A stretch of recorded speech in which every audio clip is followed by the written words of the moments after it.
Hello. Hold up. Oh. Making sure it's. Oh, okay. There we go. Hello, hello. We are back. And we have just completed the mindscape of Duster the Rat. How we all doing? Yeah, how you guys feeling? Uh, How are you and your Oh, How are your characters doing? uh, I rolled like what 7 Yeah, you rolled like a on 9. wisdom. Yeah. He's not doing Zane is great. taking some big old deep breaths. Uh, There, there's a Blink very just small bat punched on a the floor. hand. Blink did indeed punch a hand. Blink destroyed a hand. Blink punched a hand real Oh, he good. technically hit a hand with a ram's head, but that's, Yeah. Yeah, you really have to hand it to him. Nice. Oh my Hey. gosh. Nice. Do your characters need a minute before they can continue? Oh yeah. Do they want to talk? Yeah. This always has been a reprieve for you guys. Umi first goes to Zan and just kind of looks at Zan like, Oh yeah, Blink is already there. Just like, is that okay? yeah. He's certainly shaken up, but he didn't take any damage from all that somehow. Um, Yeah. Technically. Hmm. um, and he gives Blink a very shaky smile and hugs him close. Good. Okay, good. Cool. Okay. Hey, anybody looking at Duster at the moment? Yeah, Zan will actually be looking at Duster like all that happened in his brain more or less. Wanna roll an insight? It's not a very hard check. Yeah, once Blink is confirmed that it's all right, his attention will be able to go elsewhere. Oh, So. it's a 22 from Sam. Let me double check his I side. am not gonna roll for Ruby. Hey, Ruby's kind of despondently off in the corner. Hey, well, I'm waiting for everyone else to finish, but hey, yeah, Umi's gonna go to Ruby after this. Yeah. I mean, I think I would like it to be a general insight for just kind of the gang, if possible. fair. But Yeah, I'd say so. Yeah. So, hey Duster, how you? Not great. He's probably currently A, spiraling, and B, unresponsive. Oh boy. He's just a small, like, God, he looks even smaller because he's, like, sitting down, like, fully curled up. Yeah, Hood, I'd hood say. drawn onto his head. Oh, and he's small again. I'd say that Yeah. as you're watching him, he kind of flickers a bit.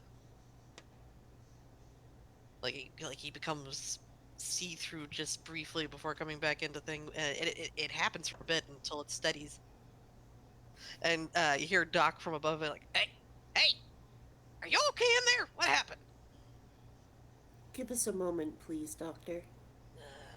Okay, it just head up. Then we'll sort of he will sort of get down on his knees next to Duster and go. Can can you hear me? I don't know. Can Duster hear you? That's a great question. 17. There's just the slightest flicker of an ear.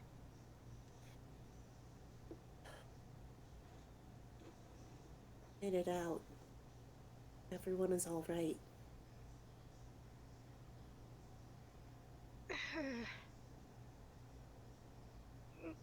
Duster doesn't say anything, but his ears just lower again.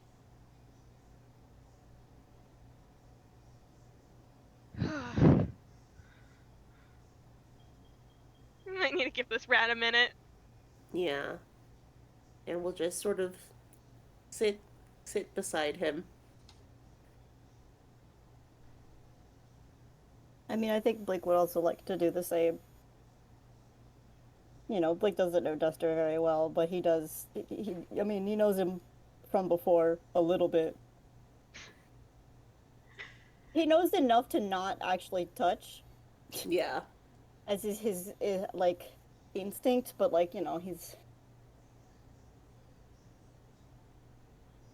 God. Yeah. Yeah. Yeah. Oof. I'm like, I almost like want him to like pull out like a handkerchief or something. It's not gonna actually help, but if he wants to do something. I mean, he Oh my can gosh. try whatever he wants. Yeah, hang on.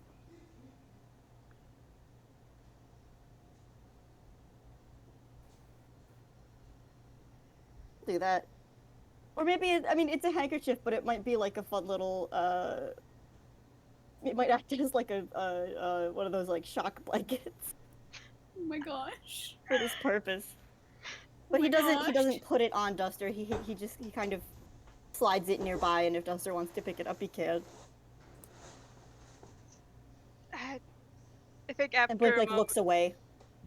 God. Yeah.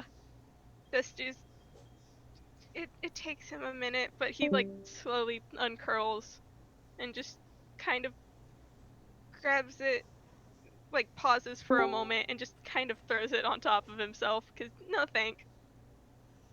It's too bright out here. Yep. Hmm. And yeah, yeah, yeah. Uh, not very good for this rat man right now. And as you're taking a moment, Ruby and Umi, where are you guys at? Ruby's probably like down the hallway, like away from everyone else. She's gone into like grumpy teenager mode Oh. and is like she's slumped against the wall, like with her back pressed against it, with like her arm tucked under her crossed arms, with her knees up against her chest. And she's just quiet. And Umi, you said you went over to Ruby, yes? Oh my god, no fucking wonder everyone was talking over me. I was muted.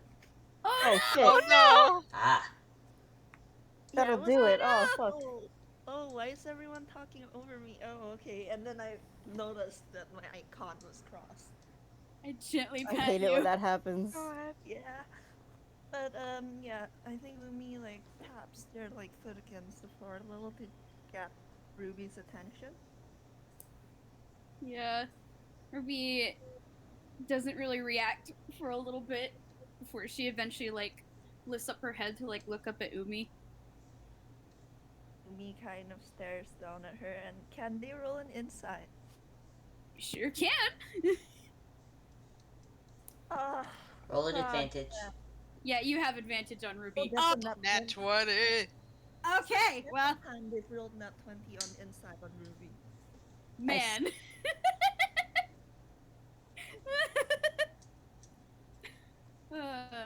Ruby looks like she's got a lot of emotions going at once.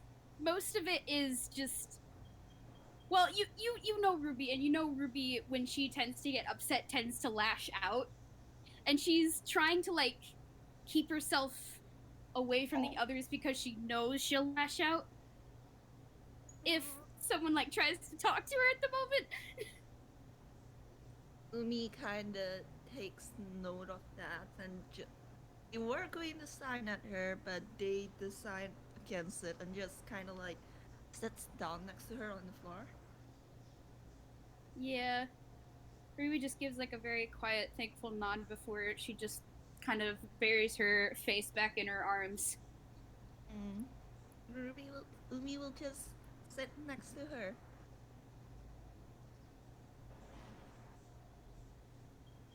Umi is fine, by the way. Like, they're surprisingly fine. Yeah. Like the only thing that's like somewhat negative is their bit myth that Zan rejected their attempt at Casey's harm, but also like, yeah, they can't really blame him considering the whole situation. Yeah. They don't know the history. Yeah, so They they're sure just like don't. shrug emoji. That sucked, but I can't blame him. So, Yeah. Yeah.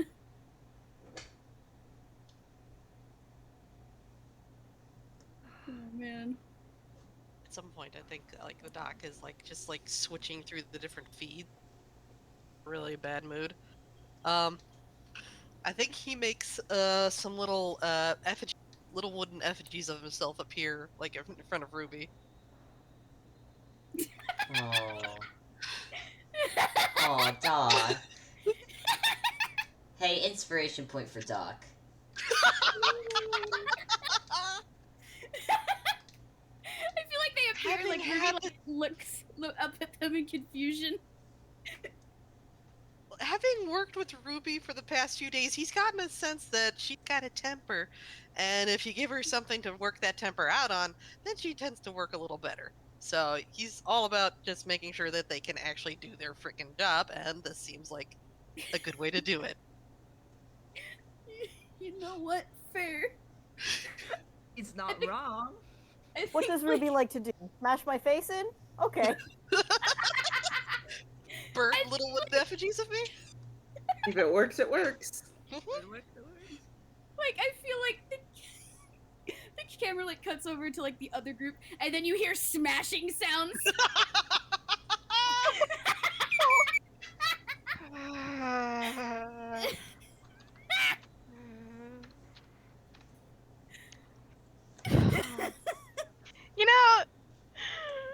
You know, that was another wisdom.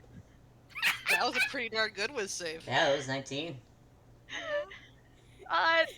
He does like very quickly take the sort of covering of his head off, but seeing that it's just Ruby smashing something, he just kind of lets out a sigh.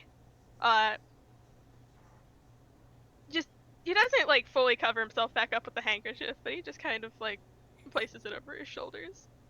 Oh. Oh. I think when he sighs, Blink will kind of look, just give him a little, like a warm smile. Look away. Blink gets that like shaky half smile back. Yeah. Progress. Progress. Progress. And then from the heavens, can I interrupt now? Hello? Sure, Yeah, there were worse I moments. guess. Okay, great. So, next reading that I'm getting is from that door. And hey, Blink, could you describe your door, please? Sure. Oh. It's just the door portion. Yeah, just the door portion. I'm trying to think if I should tie it into the rest of the mindscape or if it's just the door. It can be whatever you think would Blink's mind into a door into his mindscape would look. It is a simple wooden door, white. What are the outer bits called? The edges. What are those called? Door frame? Mental? Yeah, frame? white door frame. The door itself is painted blue. It's got a little, like a little brass handle. Aw. Yep, Probably got that's- something hanging in the front of it, like a homie. Oh, Mindscape, that's sweet the one. Mindscape. Hmm? It's Yeah. Mindscape, sweet Mindscape. Sure. Yeah. home is where the lamp is.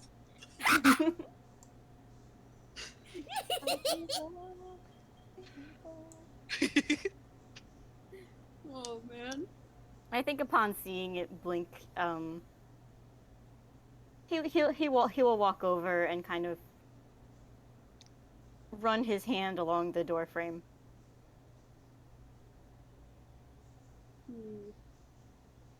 Upon your touch, the door actually opens, Oh, and a welcoming glow Oh, emits from it. I mean, Blink is gonna wait for the others. Is Ruby finished smashing up the dog's effigy?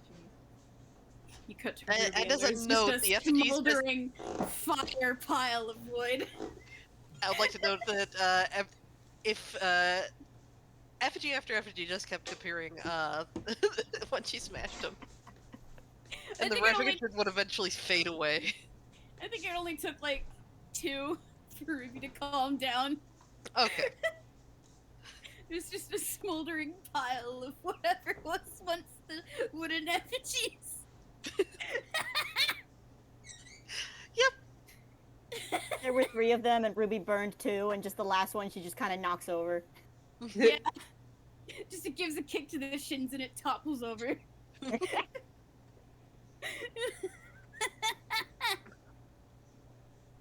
And has come up beside Blink, and he sort of just gives a look over at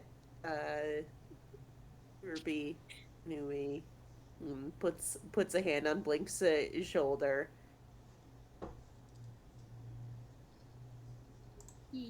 Yeah. Yeah. Blink, Blink leans in. Aww. They're just waiting patiently. I think Ruby eventually does start to trail over, like, and waits for, like, Umi to come with. Yeah, Umi's tagging along. If Ruby will let them, like Umi will hold Ruby's hand. Yeah. I think Ruby has one hand, like, shoved deep in her pocket, and then the other one is just holding onto Umi's hand. Yeah. And all our heads turn toward us. See, fire child solidarity. I will say, Duster was just kind of like, as soon as Zan kind of left, he just walked behind because, Okay. All right. So. Yeah. Are you entering the door? Yes. Okay. As you enter the door, it's a surprisingly mundane kind of entrance into your mindscape, because instead of being swooshed somewhere or being swallowed by weeds, it's just your eyes have to take a moment to adjust to a brighter light, but it's like you stepped out of a home and into the street of a bustling city. Would you care to describe a little bit of it, Mock? Sure. I mean, it looks like, any city really. It looks like Cinema. It looks like Toontown. It looks like Billstown. There are probably even elements that resemble. Oh my god, I'm blanking on the one where they had the party. Uni. Ibrito. Ibrio, yeah. And yeah, I mean, it's bustling, it's thrumming. There's obviously like life to it. I don't know if you can occasionally pick out like individual figures. I imagine they look a little bit like silhouettes, but not like the spooky shadows. Just kind of they're not particularly distinct. They're just, oh, there's people. In the way of like you look at someone and you don't remember their face because they're just passing by. And yeah, I mean, there's areas, there's different buildings. I mean, are we walking through? Are we, Yeah. Yeah, you can decide that. I would say that you only get a little bit ways in, before from the heavens. None of the other people around you react to Doc's voice, just being sort of parts of your mind. But you're from above. Oh, I got a good read on this one. Okay, you need to head on this street. There's a looks like yeah, it's over in this part of the city, and next to you, a little like an information booth that they have in some cities. Oh my gosh. And there's like a little map kiosk there that you can grab. God. Cool. Yep. Nice. Oh, that's so powerful. That's so good. I mean, yeah. I feel like Ruby like steps into this place and like she instinctively starts like doing the hand motions for alter self before she stops herself. Oh. Because it's just out of habit, and then she like has to stop herself. Like, wait, this isn't real. I don't have to worry about disguises. Mm-hmm. I will say, I think this is the kind of thing where Blink kind of easily falls into the step and pace of this place. You know, every city has like a certain pace to it. Like they always say, like people in New York walk really fast. Mhm. But like whatever the pace of this is, well, you know, Yeah. Blink, it like basically fits right in. I mean, it's his Yeah. mindscape. Yeah. Yeah. I, You know, I they- would say Ruby is the exact opposite. Nice. She's used to smaller places. This is big. As also, let's see. As a note, you also notice, it's a little odd. There's like a little symbol floating always at the lower left of your vision. Mush. It looks like a little folder. Oh, interesting. Yeah, Is that all of our visions? all of your visions. You all see Our it. vision collectively, the camera Yes. vision. Yep. Ruby is just trying to grab at it, like, what the hell is that? Why Okay. is this floating there? As your finger touches it, it expands, and there's a long segment down at the bottom of your vision, semi-transparent. It looks like just like an empty box. Ow. But if you touch it again, it collapses back into a closed folder. We made a joke about fucking oh god, we made the joke about Doc playing a point and click. So now we have freaking inventories. Okay. I mean, Blink will pick up a little one of the little brochures or whatever. There's a lovely map, and circled on the map is come see the famous Raising Bridge. Though there's also a small note that says bridge is closed due to maintenance. Nice. But it's circled emphatically in red pen.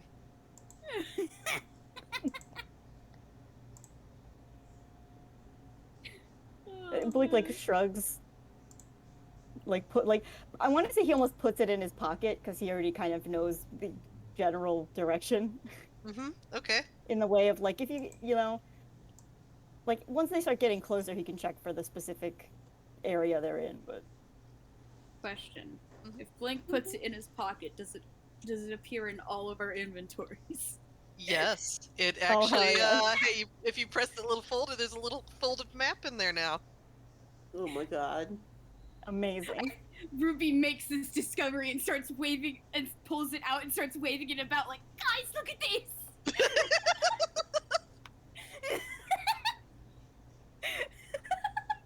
So you guys have a shared inventory. Nice. Nice. Fun. Oh god. Shared inventory. That's amazing. So, what you guys gonna do? Oh, it seems we should check out this bridge. A wise decision. Yeah, I mean that's makes sense to me. All right. I mean, Blink's just gonna go. Okay. Yeah. The rest of the group is kind of following. How's because we haven't heard much from Umi or Duster. How they doing? Umi's looking around and they're probably not very happy right now because they're in the middle of a city. There's no water around. It's Oh, there's water. Sorry, I forgot to mention. There's canals. Oh yeah, Yeah. in which case Umi is looking at those canals. They're deep. Keep a hold on Umi so they don't like instinctively go off to like swim in the canals. I would say Yeah, that currently where you're standing, there is no canal, but you can see them off in the distance. Yeah, they're around. Yeah, Mhm. like We're not like right next to one, I imagine, but Okay. there's canals here. yeah, Umi sees the canals and just kind of like logically they know they can't go swim right now, but they also really really want to because it's been ages since they've been in the water. Blink It's handshake. been like Umi. 30 minutes. Bro, your mindscape sucks. To each other. They They want they want water.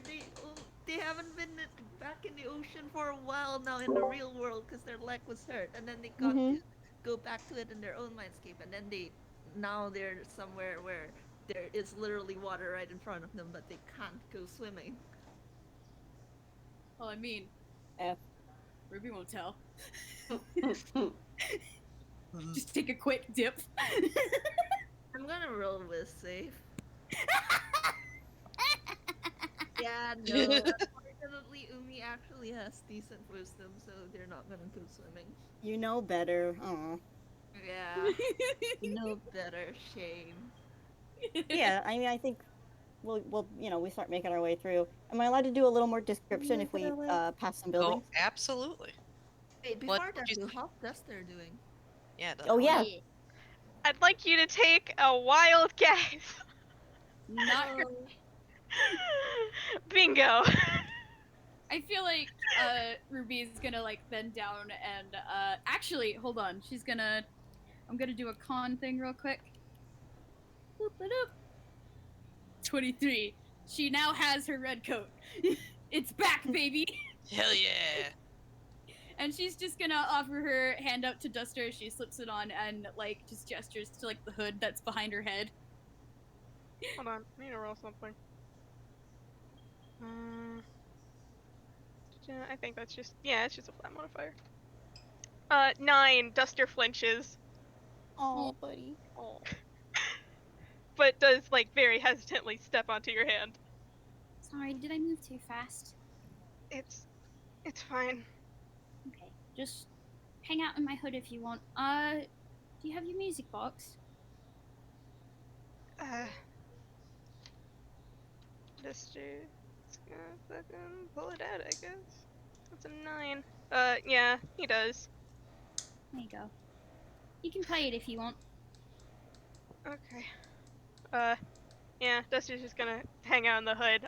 There's faint musical noises coming from Ruby's jacket now. Oh. As a note, it's not. At first, it plays a different tune than you're used to when you just wind it up. Oh, Duster doesn't like that.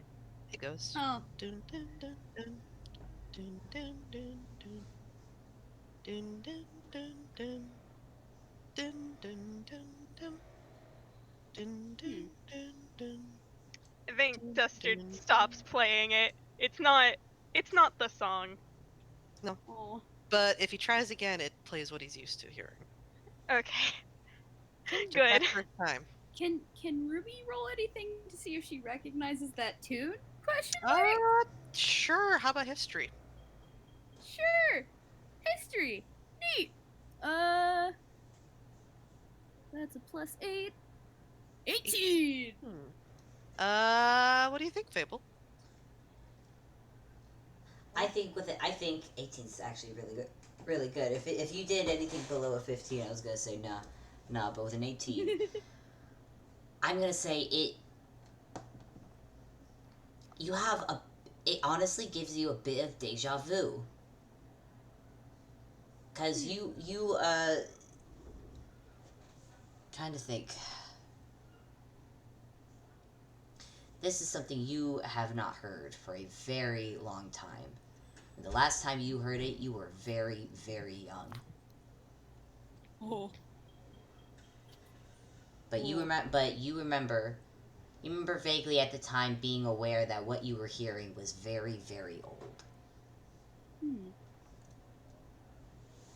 I feel like Ruby just absently is like, I recognize that tune.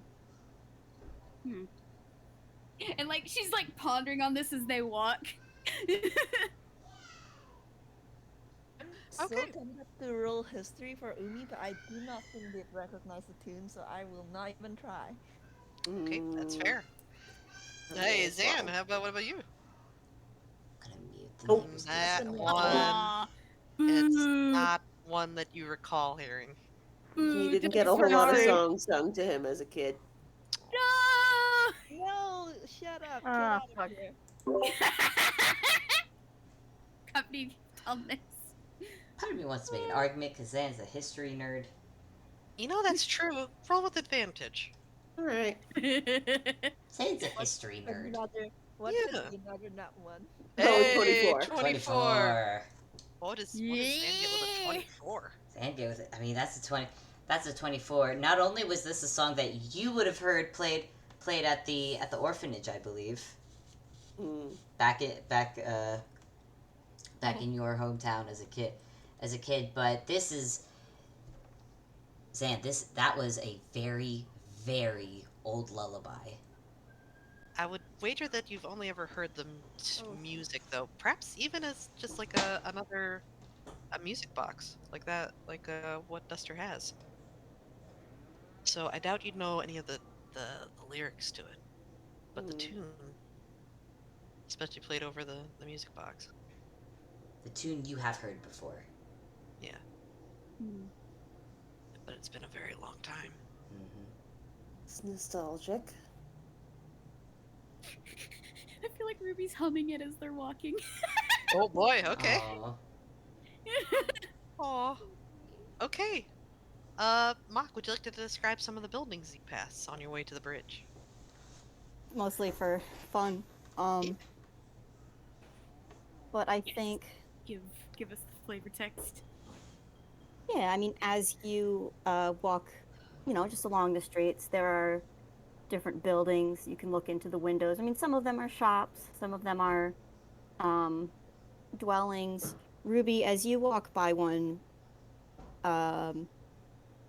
you can see kind of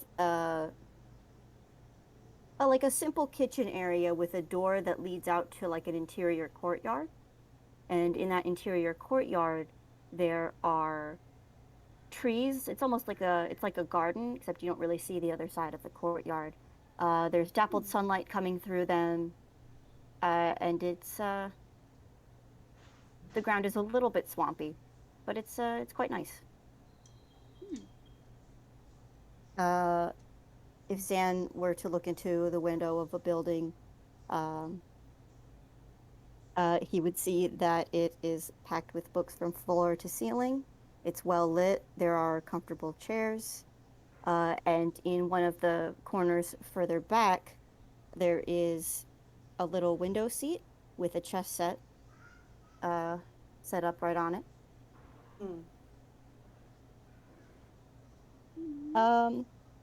I'll do...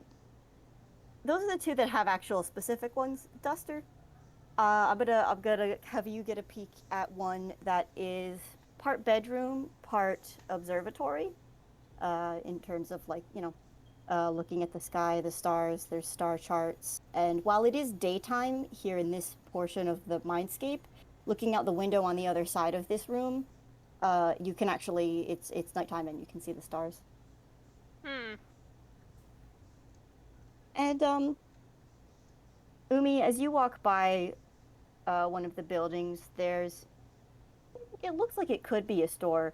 It is filled with ticking clockwork, and in the back, you can see a door to the back, where there is a workbench. It's a little bit dark back there, but there's a light on, illuminating it, and just an array of tools that are covering like all available surfaces in that workbench. That's just a few. There are others, but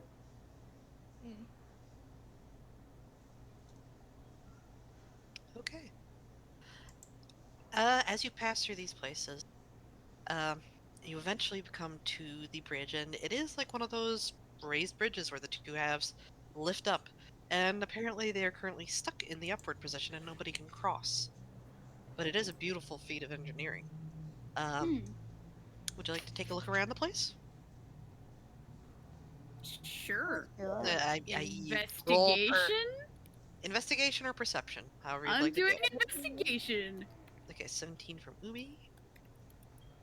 22 from Duster. Nice. Voice investigation is better. Aw. 15. Numbers. Oh, nat 1. Zan, no! Dice Thank you, parser, why? Leave you. Dice parser.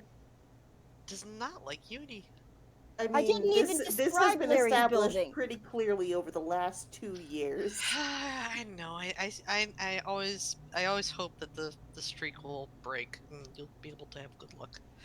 But okay. Larry's not here. I didn't even describe his building. Get out of here, dice parser.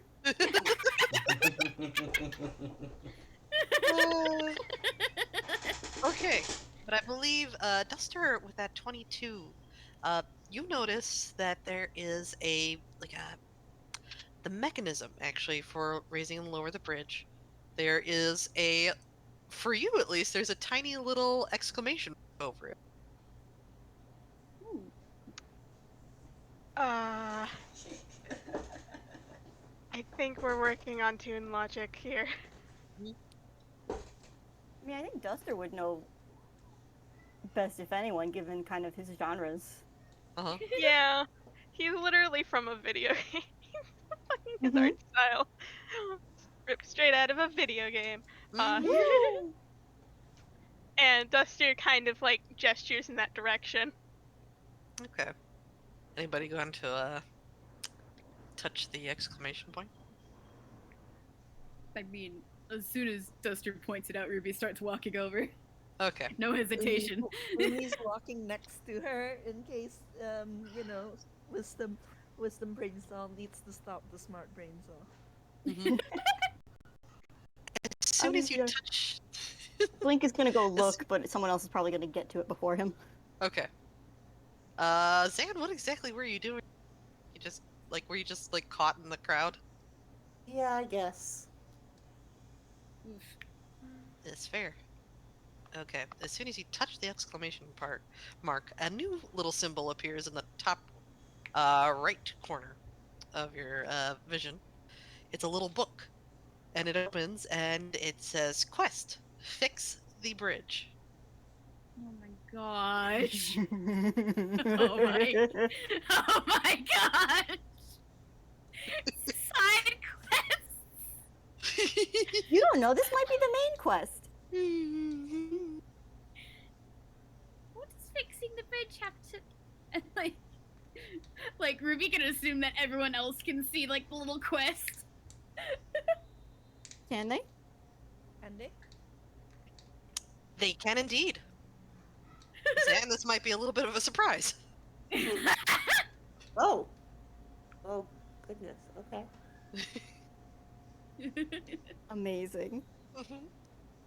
And below the below the quest is a list of items you need to fix the bridge. You need a gear. Oh my gosh.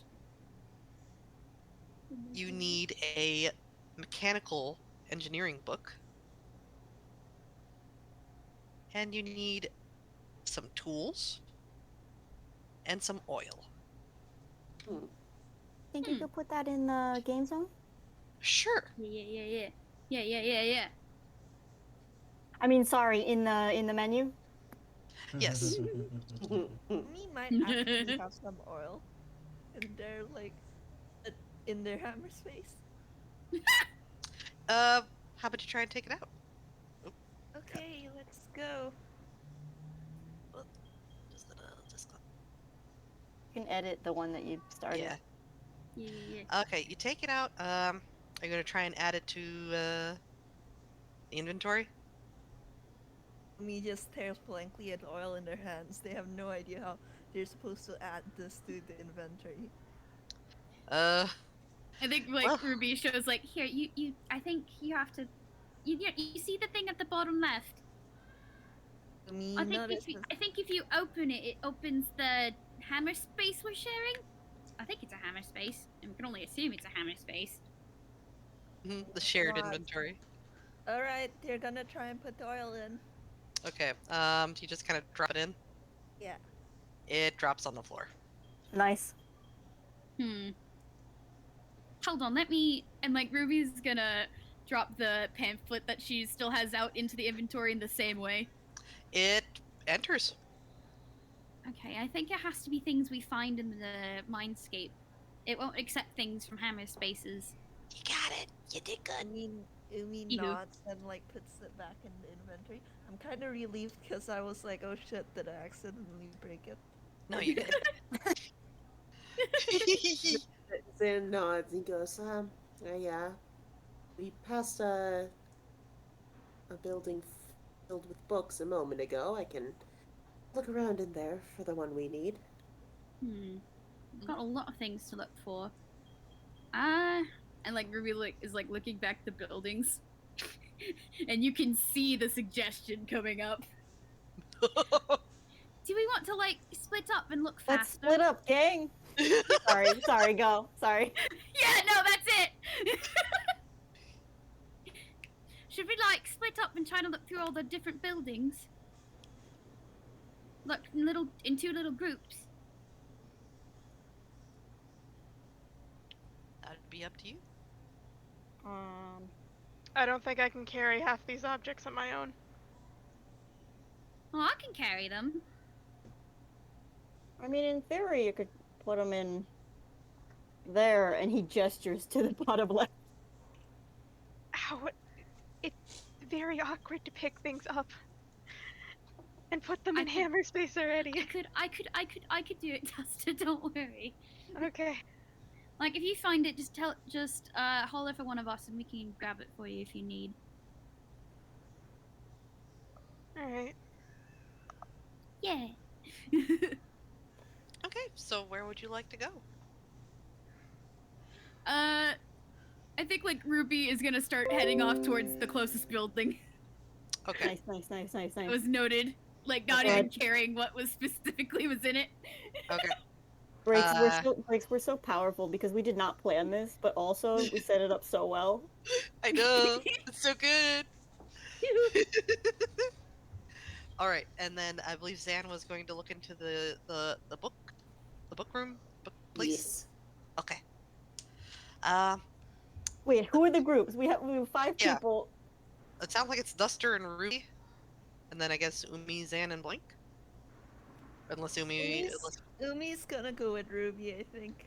Okay, I'm not so we gonna got. lie, I kind of want to mix up the groups, just for giggles. I mean, the thing, like, it's Umi would not mind going with Blink and Zan. It's more like their first choice would be to go with Ruby and Duster. Duster's just kind of hanging out, my dude. Again, it's up to you. Do you fall into old habits, or do you try something new? I mean, I'm just saying, I think Blink was talking to Ruby and Duster, which is, I feel like they could go and do some stuff. I just think it'd be neat to You mix know up what? the dynamic a little Yeah, bit. how about that? How about Umi and Zan? And Umi and Zan can go. Yeah. Yeah. Both brain God. cells. Both brain cells. The brain cells. They'll be fine. Yeah. That'll be fine. I'm sure it'll be fine. Yeah. It'll He be actually looks fine. at Zan and asks if this is okay, and you're while looking at the like retreating backs of like the group. Will they be fine? Ruby and Blink have like started a conversation. Like just go, they're going. Yeah.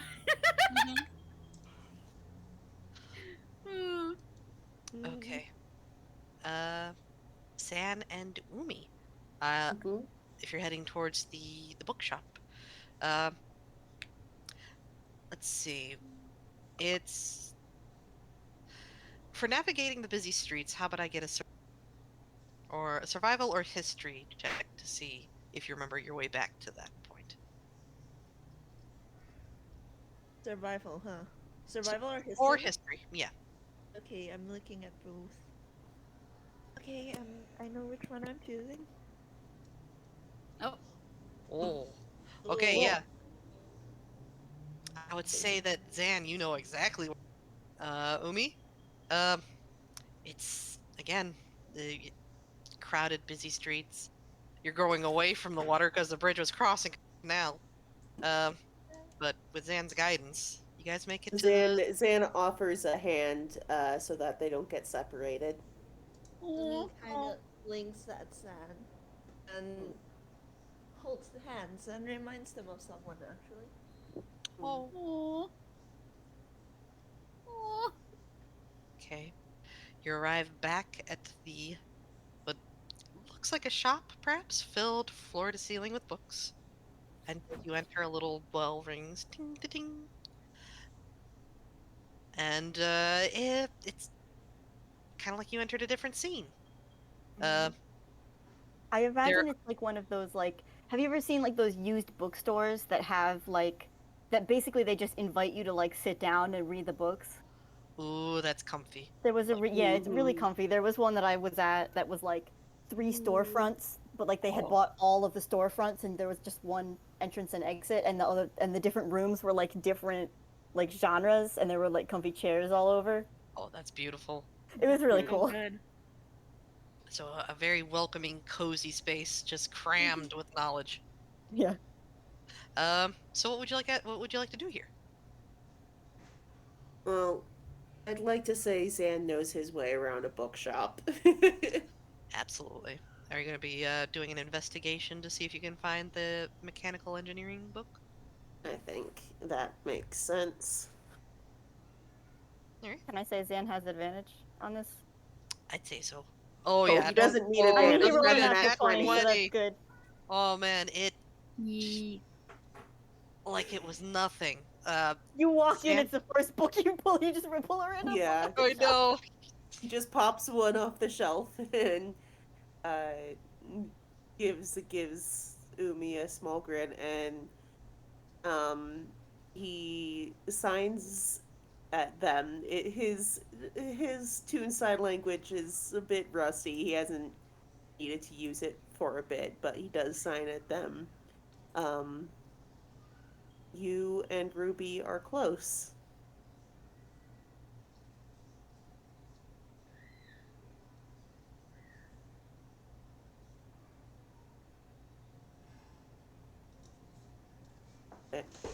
Vamp? Vamp. Vamp? No! Uh, Die! Vamp? Yep. Are you There back? you are. There you are. Sorry, I wasn't hearing anything, and I thought where were we? oh, it wasn't just me. Okay. It did go very quiet for a second. Yeah, it did. What was the last thing you heard, Vamp? Uni started talking, and it kind of like cut off in the middle of that, so I was like, shit. Oh. But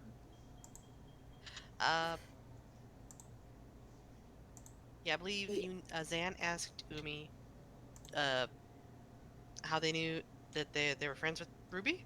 Yeah, Zan used some slightly slightly rusty sign language to ask to comment on how close Umi and Ruby are. Umi signs back immediately, best friend. Aw. Mm. Mm. He smiles and thinks about it for a moment, and then he signs back. How long have you known each other? Okay, out of character, how long has it been? Timeline. Hasn't that been terribly? Oh wait, for like your relation? Yeah, 'cause Relationship-wise, we I have think. met before Ruby even came to Ruindall. Well, question: how long has it been since they've gotten into Ruindalls? Like Okay. specifically Ruby, I suppose. I'm gonna say it's getting close to almost a year now. Oh dang! Okay. It's a good amount of months have gone by. Yeah. Mm-hmm. Okay. Well. In that case, it's probably like maybe I'd say a year and a half. Dang. Yeah. Wow. God. Long time. Umi kind of signs that then. Hmm. He nods and goes, I'm glad you found each other. Umi pauses at that and tilts their head, and then kind of like they don't smile. Like their expression has actually not changed a single iota since you've met this child. It is like almost unnerving, but their face softens a little as they sign. She found me.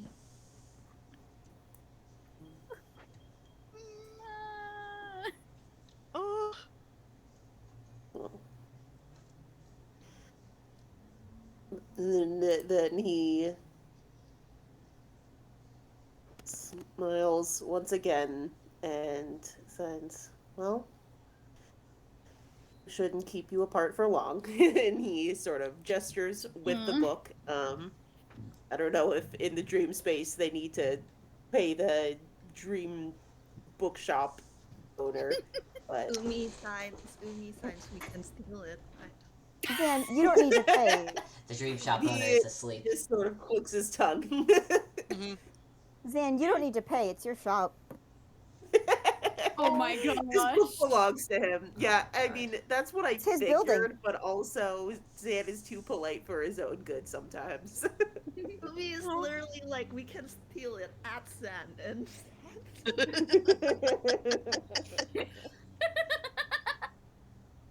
Aw.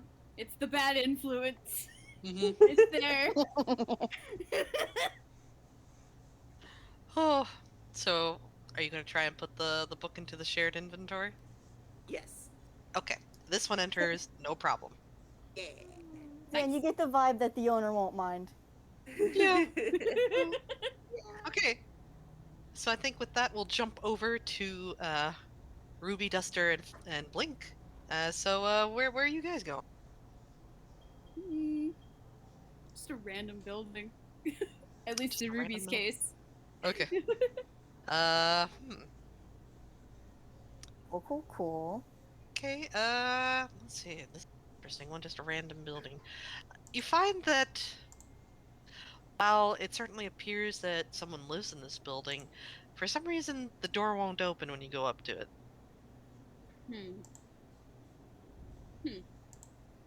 Like, I don't think Ruby, that's a like, door. I don't think that's a door we can access. oh. Is there like another entrance inside, or like Ruby's like peeking in through the windows, like, okay. It's either that or Toon logic. We're not supposed to go in this building. Okay, then which building are we supposed to go into? Anything like in the windows? Yeah. You see through the windows there's a lady baking a. Then she sets the pie out onto windowsill to cool. And then a moment later she comes and brings it back in. And then the animation repeats. Nice. Oh. It's just a BC building. Okay. Mhm.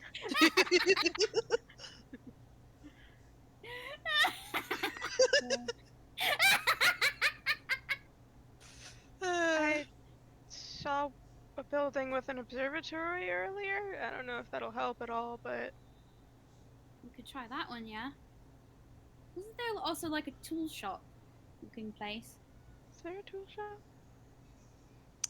I went to Umi specifically, but yeah, we can. I mean, Oh anyone could have seen these things. I just wanted one for each of you. Aw. yeah, that's fair. Alright, so which one would you like to try and find? Observatory or the clockwork shop? Usually Ruby likes leading the way, but I think she's actually letting Blink lead this one. Okay. I mean, it's your mind. You can go. I mean, I wouldn't even make you roll history if you wanted to just try and find one. Blink.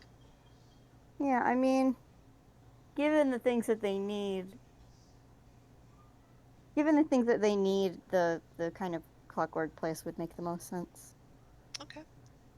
Alright, you're able to make your way over there. No problem. Yeah. Can I ask Ruby and Duster to make a perception check real quick? If you don't mind me just doing a little minor DM thing. Go for it. Go for it. Go for it. Okay. Oh, I almost rolled on the wrong 7. chat there. I just put a lot of loving details into this, and I'm curious if anyone notices them. Oh, No, 7 You're and 7. only 7. not a problem. Aw. Curses. You see that there's like, sometimes the crowd gets a little bit thick, but it's not hard to and you might lose sight of Blink for just a second, but it's really not too much of a problem because he's like the only one who's like very distinct. Mhm. Yeah. The Yeah. others are kind of a little pixelated. Yeah, like that kind of thing. Mhm. NPC. Yeah, Yeah. they could get there. Okay. So you enter the clockwork studio. And it's filled floor to ceiling with various gadgets and gizmos and clocks, cuckoo clocks. Hmm. I'm assuming mostly analog clocks. Maybe Yeah. some clocks. We're mostly in But there's a lot of clockwork ticking. times. Tick, tick, I tick, mean, it's tick. not all clocks too, but like clockwork Okay. type Yeah. things. Gears and such. I mean, Blink Mhm. at one point made little toys, so stuff like that is probably in the mix. Oh, okay, yeah. Like little wind up things and Oh. I will say, if there's a The little wind-up toy, Ruby would immediately like look at it like, oh, interesting thing. oh yeah, no, it's cool. Yeah, I think actually Ruby would like wind one up and see what it does. you got anything for that, Mock? Yeah, you pick one up and it's oh man. It's shaped like a little frog Oh my gosh. and you wind it, you put it on the ground and it hops forward and then like you can see it like what's it, like winding up again, like tensing up again, and then it hops forward Oh, and it that's does this a few neat. times. Oh, that's neat. Yeah. oh, do you think there's a few music boxes in here too? Oh, there probably are. Yeah, that makes sense. Hmm.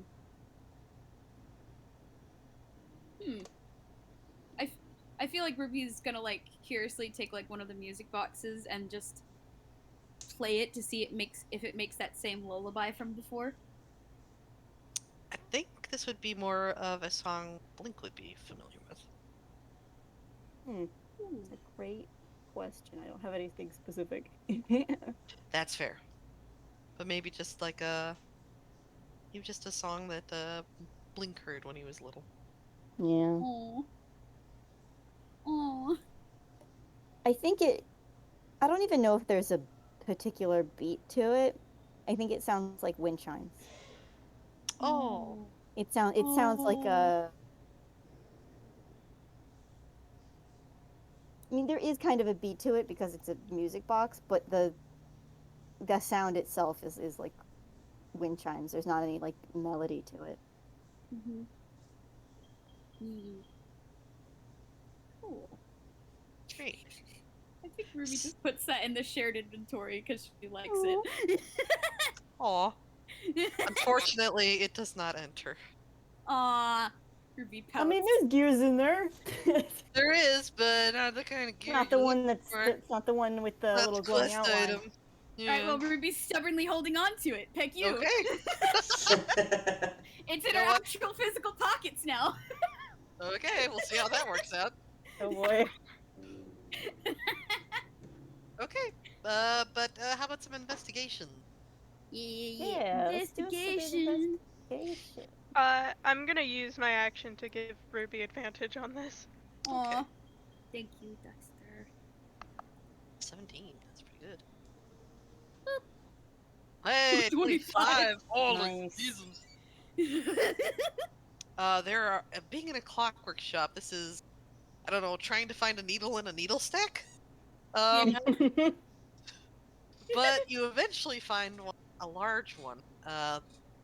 That's browned with rust and looks very well used, and about the size. And once you pick it up, it lights up with a little ding. Oh. Well, that's neat. Mm-hmm. And I think Do they if you have try to roll put it into strength the to carry it? well, if you try to put it into the shared inventory, it just appears, and you'll have noticed that there is now a book in the shared inventory. Neat. Oh.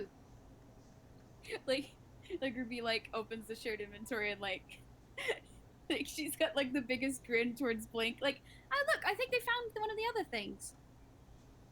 And from like Blink's perspective, we see him open the inventory. He's like, "Oh, that's cool." Shared Shared inventories are fun. Yeah. I think Blink has probably gone into the back at this Yeah. point. Okay. What's in the back? Workbench. It's illuminated by a single lamp. Looking down. I don't know if this is specifically where your intention is, but I know there are tools on it. If you have a different set of tools that are for this particular quest, that's fine, but Blink is looking. Yeah, are they... I'm guessing these are some familiar tools to Blink. Yeah, it's a little red toolbox. Oh. I mean, not all of the tools are in it right now. You kind of have to... This is like the mini game where you go in and you match the tools to their outline and you put them all in the box the right way. Oh, that's cute. That's really cute. Right, like one of those, or like a Professor Layton puzzle where it's like, you Oh have my to fit everything into gosh. this, there was one that was like, fit everything in this suitcase. You have to like Aw. rotate stuff and put it in the right way. Like that Oh, kind of thing. That's really cute. Oh no. It is a lovely little mini game. Whoa, game within a game, that's wild. Hey, you know what? Once you finish fitting everything in, and you move it aside, you see a little coin. Aw. So, Blink picks it up. yep, you now get...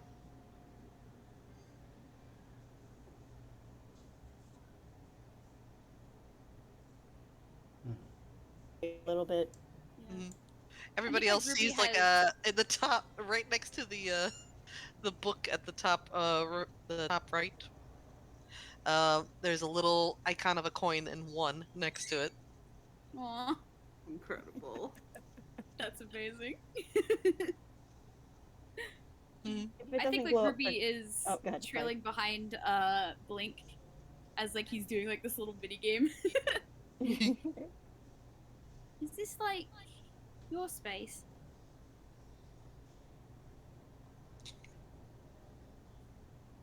Blink kind of looks around it. I mean, gosh, does he know? I like abstracted these things a bunch. I don't know if he knows exactly. He probably does. Do you want He to roll definitely it? has a guess. Do you want to roll insight on advantage? Insight on myself. Let's Yeah. go. On Yeah. advantage though, because it is your mind. Well, that's a 9, so. Well, And a 6. I mean, I think it's enough for Blink to know. No, I mean, the whole place is my space, technically. No, I guess that's true. But I don't know. It's just there's a lot of tinkering stuff. Yeah.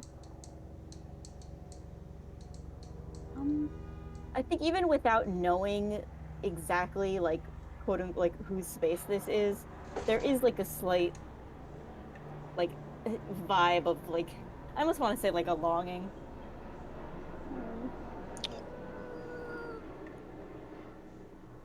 My heart. Not enough for Blink to dwell on. But he kind of, he'll, like, pat the top of the toolbox and the workbench before, being ready to leave. okay. I'd say with that finished, you all will probably meet up again to go over where each of you visited and where all of you need to visit now to get the remaining items. Yeah. All right, so you visited 2 out of the 4 rooms that were introduced at the beginning. So there are 2 rooms left to visit. You now also have the opportunity to split the group differently if you want. Ramble the group. Oh man, I so badly want to like push Ruby and Xanet. Oh. Oh boy. Do it. Oh no. Do it. We did want them to meet. Yeah. Well, yeah, we have been waiting for this opportunity. I will, you know what, Zen will, smile at the 2 of them as they reconvene, and he goes, well, think, since you're such a tinkerer, would you mind, getting started on this while, Ruby, would you mind helping me look for the last item we need? Uh, Oh, sure. I think they have. I think they just have two right now. Yeah, too. yeah. Oh, you did You manage still to get need the, still It need was not tools this. and It was oil. not the quest specific tool set. okay, it was just the hint coin. Yep. Yes, it did get it.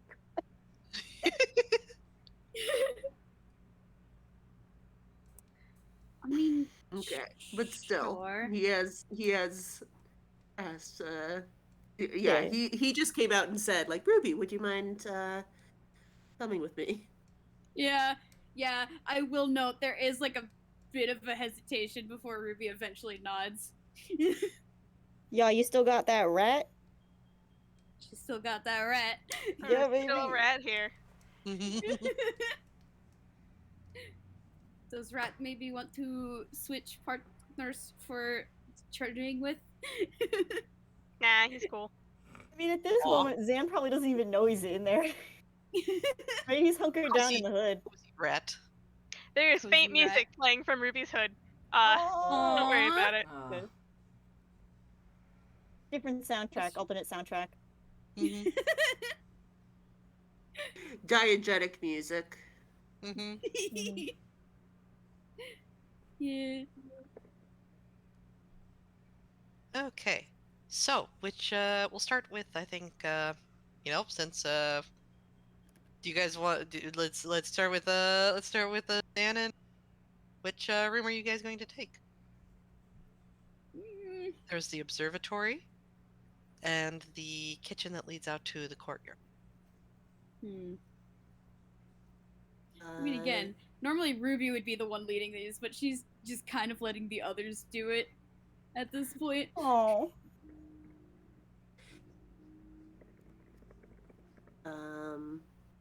Zan, he will actually like wait a second to see if Ruby will take the lead, but when she doesn't, he'll head along towards the observatory. And again, because it's busy streets, he will make the same offer of holding out a hand so they don't get separated, like if she wants to. Yeah, Ruby's not taking it, unfortunately. It's just. All right. So for your travels, if you could both roll survival or history to see if you remember your way back. I'm gonna do history. Oh, I rolled in the wrong chat, Whoops. Yeah. You see. but I got a 24. Nice. Heck yeah. I got a 12. All right. Zan is once again leading the way. But yeah, you managed to find yourself way back to this room, the observatory. Telescope in the window. Or do you talk about anything on the way over? Or maybe once you arrive? I'm trying to think like what Ruby would talk about, if anything. Hey, kiddo.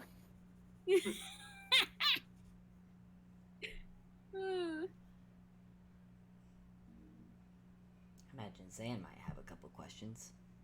He does. He's trying not to be pushy with her, but if she does not start a conversation after a bit, he will. I think like there's like a long pause before Ruby's just like eventually like, are you mad at me? No, I'm not. I was certainly a bit crossed in the moment. Was worried about getting separated, but you were just looking for a way to help Antler. And in the end, it was what got us what we needed.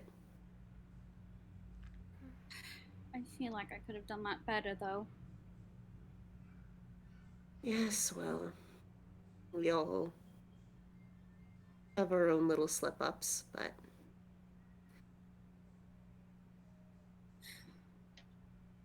feel we like don't Ruby need... like mutters something under her breath, but He just sort of glances sidelong at her and he goes, anything he say, well, you seem like a very smart girl. I don't think you need me to tell you anything about your choices. I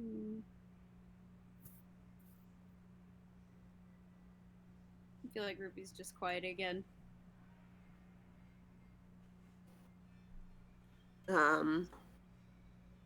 He goes, So you... this might be a random question, but how did you and Antler like meet? Huh. It's a... Ooh. You may well find out the answer to that later today. Hear the echoes of a date show play from the TVs in a window as you pass by. Yeah, basically. Particular show music. Oh my gosh. I feel like Ruby like is a little startled because is what. Well, actually, she's been hanging out with a dog. I think she would be familiar with a TV at this point. Yeah. Yep. Yeah. And goes, we ran into each other by random happenstance, and well,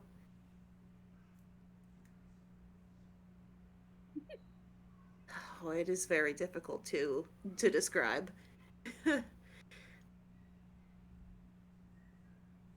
We got pulled into a show together, and as a result, wound up having to share our resources.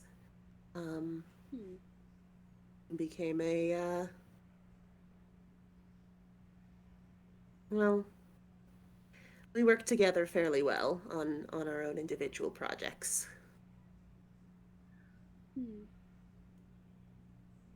Like I think like Ruby's just like listening and nodding. How did you come to be staying with him, if I may ask? Oh, I think like Ruby is quiet for a little bit before she eventually answers. Well, I was looking for, I guess, a place to live, to hide. I got in Inkwell and I heard about a rumor about these ruins that were up all the way in the corner of Giznet and seemed like a place to be alone. So I went looking, and then when I got there, I certainly wasn't alone. No, it seems you've got yourself quite a crew at this point. Oh, you have no idea. Just wait till you meet Colin.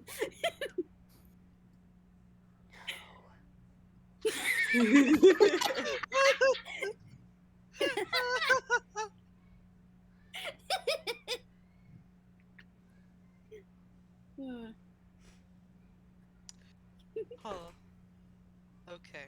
Then I mean, Colin's not that bad. just you see that? Yeah. Nice. Okay. I love that. None of you seem like very bad people to me, with the one exception, perhaps. I was about to ask, does Antler seem like a bad person to you? Well, I don't know yet. I know he used to be a bad person. I feel like that's fairly obvious at this point. But also, in all the time I've known him, he's never done anything like that. In fact, he's been fairly civil. Duster shifts slightly in the hood. By the way, his head is now peeked out of Ruby's hood. Aw. And he sort of raises an eyebrow and goes, "Has he?" Well, as civil as a grumpy old previous skeleton can be. Hmm. Yes, I'll say the worst I've seen of him has been, well, rude. Oh yeah, he can absolutely be rude.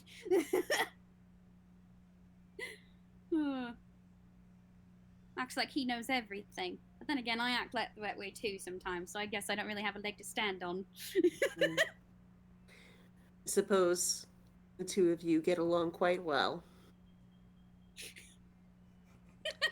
At this He's point, he's giving her like a cheeky grin. nice. At this point, I would say that you have arrived at your destination, and the observatory, including its odd windows that peer out into the night sky, um, is open to you. Nice. Nice. So, could we get some investigation checks, please? Sure can. I'm gonna hand you that advantage again, Avi. Nice. Oh, 25. Nice. Nice. 25. And a 20. Dirty 20. Nice. Okay. Nice. All right. So as you're looking for any sign of tool oil, you don't find anything, but what you do find is Ruby. Underneath one of the couch cushions, you find there's like a set of glow sticks. Ooh. Thought it was gonna be another hint coin. Nope. Start tapping the fucking. You got glow sticks. Glow stick. Glow sticks. I don't think Ruby's ever seen glow sticks before. Hmm. Are the kind that you get to crack? Yes. Good. Because you know that's much more satisfying. Absolutely. Time just for a pulls them out rave. Ruby just pulls them out and is like, what are these? Some sort of plastic stick. Hold on, give one here. Dustin makes a grab hand. Ruby hands him one of them. Duster, how big are these glow sticks? I'm gonna need a strength check from you, my friend. Oh God. Break Yeah, it you over are- a knee. It's about the same height you are. It's much thinner, but Where's my strength? But you are a rat, and these are glow sticks. yes. He's a rather large rat. That's a 13. You know what? Yeah, 13 I think would just make it, and you push and you strain and you until finally crack, and then You broke it. but then as you watch, the glow stick lights up with a pale blue glow. Duster kind of shakes it because, you know, it's a glow stick. Yeah, and and it hands it back to Ruby. It brightens. Aw. I feel like Ruby experimentally like cracks it in a few other places Yeah. Mhm, More person and watches it as color. it glows a bit brighter. Yep. Just don't crack it too much. It's not drinkable. No. Well, I figured that much. Mhm. Good things hardly ever happen when you try to drink glowing things. Well, hardly. Generally Yeah. true. Generally true. But I And think Jay yet, Matter we've whispers seen in what the back of your happens head. with Antler. Hmm. But if you try to put this into your shared inventory, you find the glow sticks do go in. Huh. What do I need the glow sticks for? I don't know. What's the purpose of the glow sticks? Okay. Well, Actually, since Ruby's gonna pull them out again and like look over them. Can she like roll investigation or something on them? Sure, go ahead. Yeah. Investigation 22. Okay. With that high, you see like the slightest raised surface on the plastic.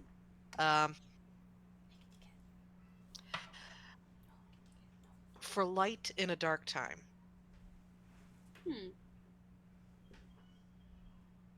For light in a dark time. Huh. Yeah. And that's all you really Then- find. They're just nondescript little glow sticks otherwise. Huh. Nothing else in the observatory? Nothing that when you try to put it into the shared inventory will go in. Hmm. Alright. So let's jump over to Blink and Doomy. So, considering the observatory was taken, that would leave you two with the kitchen and courtyard. Yeah. 20. Yeah. So, do we cut to them and Blink is like talking Umi's ear off, or is it like awkwardly silent? I mean, it's probably talking ear off. Like, Umi doesn't really speak much, but they do listen and respond when they're dressed. I mean, Blink definitely pauses enough to let Umi share any opinions that they have. Umi just usually just gives a shrug or just lets Duster take the wheel. Like, they're just here. Sorry, Blink, fucking hell! What? I gently pat you, fam. Shut up. I'm leaving now. I'm Just taking my... take the wheel. I'm Oh, taking... Colin's here! God damn it. No. Anyway, anything? I love you. Okay. Me too. Okay. You make it to the kitchen and courtyard without issue. Are you going to start searching the area? Yeah. Yeah, why not? Sure. On the kitchen counter, there is a bunch of bananas.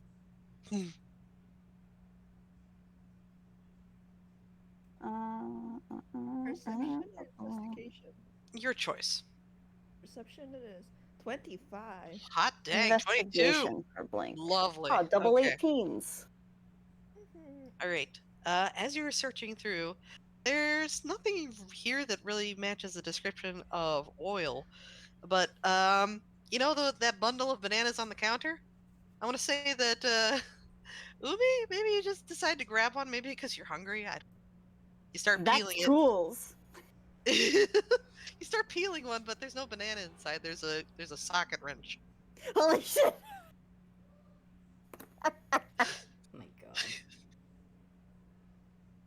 And if you peel the rest of them, there's enough to make a nice scent. Oh, wow. That is some adventure game bullshit if I've ever heard.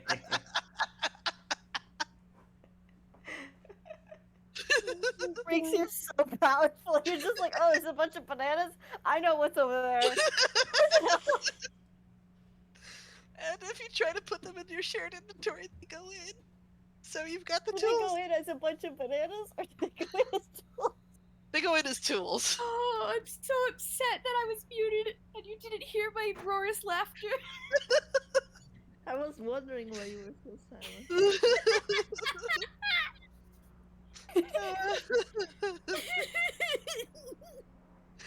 Oh boy. Okay, yeah. You said bananas. I was like, yep, that's what we're going with. You're like, actually, that's where those two Yep, that's where they are. powerful. Okay. Congrats. You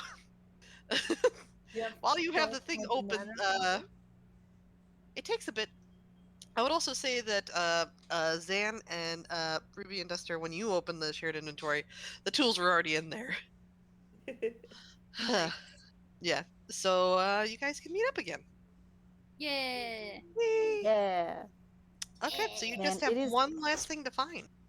It is a shame we didn't go into the courtyard and that Ruby wasn't there. That was hers. Oh, Oh, the dick they visited. That's probably took a fair. look through. Yeah. Yeah.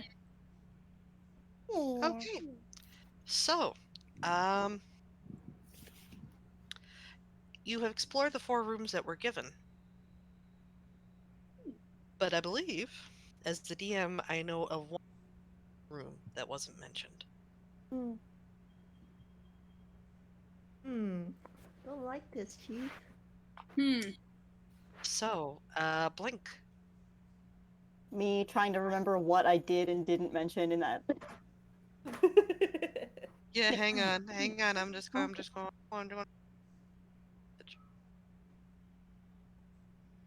Me just like Man, bold of you to assume that I remember things. There we go.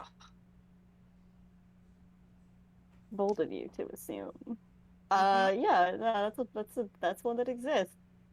That I did include for this game specifically. Uh-huh. Hmm. So, Here.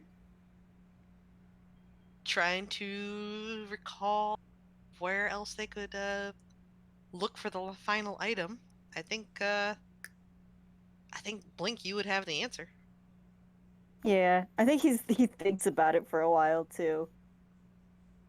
I think he thinks about it for a while, and then he just goes, "Oh, What is it? no, I think yeah, I know where there's probably some oil."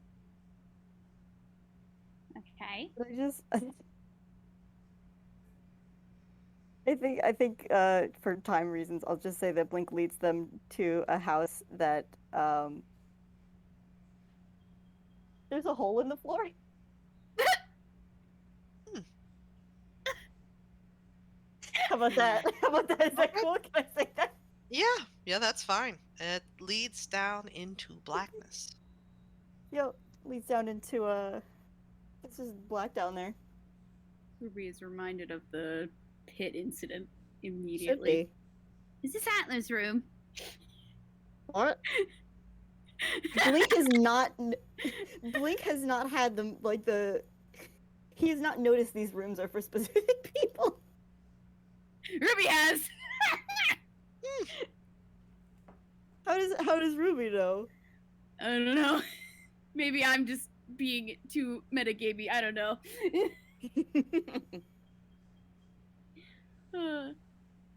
No, Blink literally just goes, She "What?" figured she took the tinkering room and correlated it with Blink immediately and was like, alright, that makes sense. Mm-hmm. Either way, Yep. continuing So, on.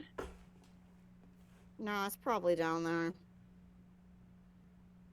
Very well. And Zin holds up his he holds up his light stick, glow stick. That's the word. yep. Yeah, Ruby's And- also holding the one that she already cracked. It's like, I mean, Blink is a lamp, so this does feel a little redundant, but Hmm. I mean, I mean, can Blink cast light and try and shine it down? try it. It doesn't pass past the lip of the hole. Hmm. right. Ruby holds However, out her glow stick over it. Does that work? The glow sticks work. Okay. Hey. Is there enough glow sticks for everybody? There are. There's extra Oh. even. You could throw some down. Nice. Yeet. Immediately, once Ruby realizes, she just tosses it down. Okay. And she's like counting the seconds of how long it takes to tap to the ground. If there It's is not a ground. very far. It's not very far. It's a dark cellar space. Just dark. Mm-hmm. Ruby is pointedly there a looking ladder? before she leaps. She's learned so much. For once in her So life. well. I want to say that for time reasons, you are able to locate a ladder that will reach down to the bottom and let you have access without, entering it the previous way. This was entered. Cool. Well, Ruby's still jumping. Okay. Because she Ruby's has already the down. Ruby's got fall the. ring. Does that work in the mindscape? You know what? That's a good point. Oh, Would it work? It Oh, is. fuck. It's your mindscape. Would it work? I mean, What do you think, Max? I mean, I don't think. I think it would. I think it would Okay. work for this purpose. Maybe the landing's a little harder than normal. You land on your Yeah. butt. Womp. it has to be a little funny. Yes. You take 1 damage to your mental fortitude. Oh Dang shit. it. You take 1 damage to your butt. Yep. Ow. 1 damage to your MF. So you enter the dark cellar space with your glow sticks. How about I get some investigation roll? Boy, howdy, investigation. Here we go. Okay. Yeah. 19 from Ooh, Ruby. nice. Ah, shit. 21 from Blink. Yes. Okay. I would say Blink. You're the one who locates it. The single oil. You know, like one of those little things you use with Oh, the yeah. oil Oh, yeah. squirt. Yeah, one of those. And if you test it, it does indeed have oil in it, and you're able to put it Oil into your can. shared inventory. Alright, I got it. Oil can. All right. So again, for time reasons, you're back at the bridge. The And little, like, little, like, lamp symbol Yep. spins around. Yes. Ruby gets surprised by the scene transition. Because real kind. Yep. Yep. Her and Santa just like, ugh.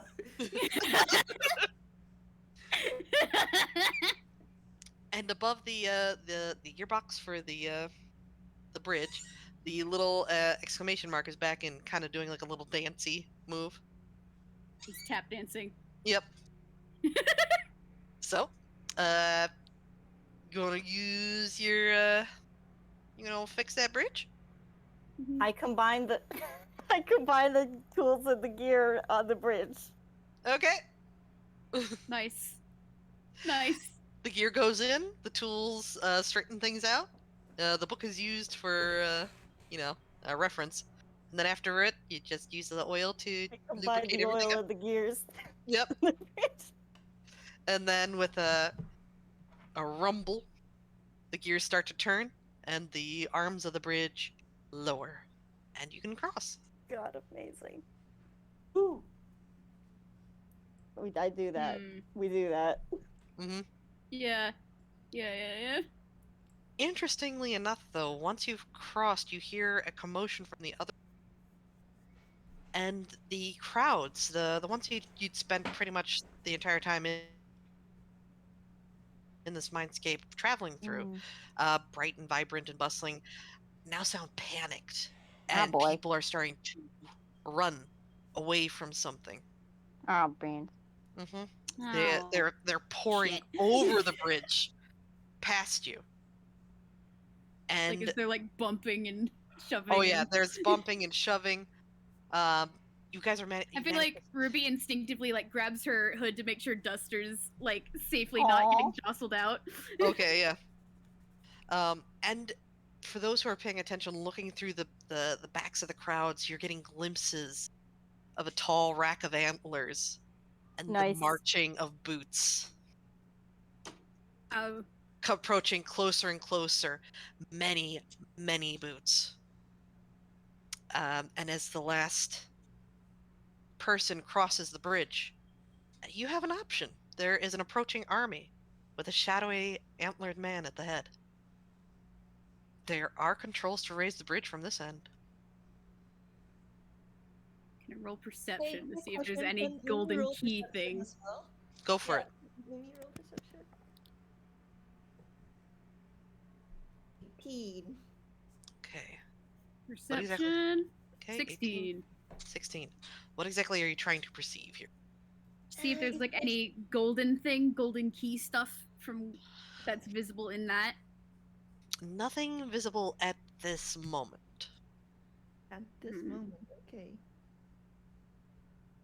But the army is growing closer, and it looks like they want to cross the bridge. Yeah, Blink is gonna throw that switch. Okay. And the bridge rattles back into its upright position. Mm-hmm. And the army comes to a halt in front of the bridge. And you can see the antlered king standing in front, and as he stares across the canal, he raises an arm, and one of the men at the front raise a bow, drawing the arrow back, and Oh no.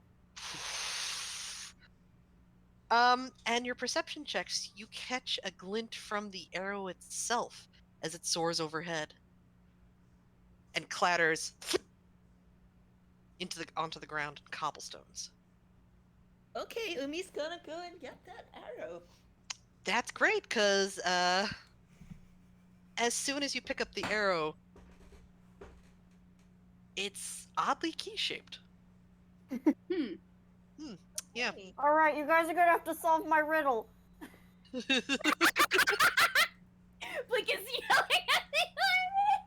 And before you picked Oh, it up, they're already Umi, frozen, I imagine. yeah, before Umi had picked it up, the rest of like the front row of archers were raising their bows. But as soon as the arrow was picked up, they freeze and dissipate. And from behind you, where the people are calming down, and you hear one mother calming a little child, and she's humming something. Mm-hmm. Mm-hmm. Mm-hmm. I am somehow so sad right now. And this song makes me sad. Mm-hmm. Mm-hmm. Sunrises come, sunsets go, day's bright light, evening soft glow, all this and more, one day you'll know, but sleep now, my baby dear. And the song is taken up by the surrounding people and passes until it's a giant hum. And it condenses, like the music condenses and glows and becomes a little golden orb, which floats over to you, Blink.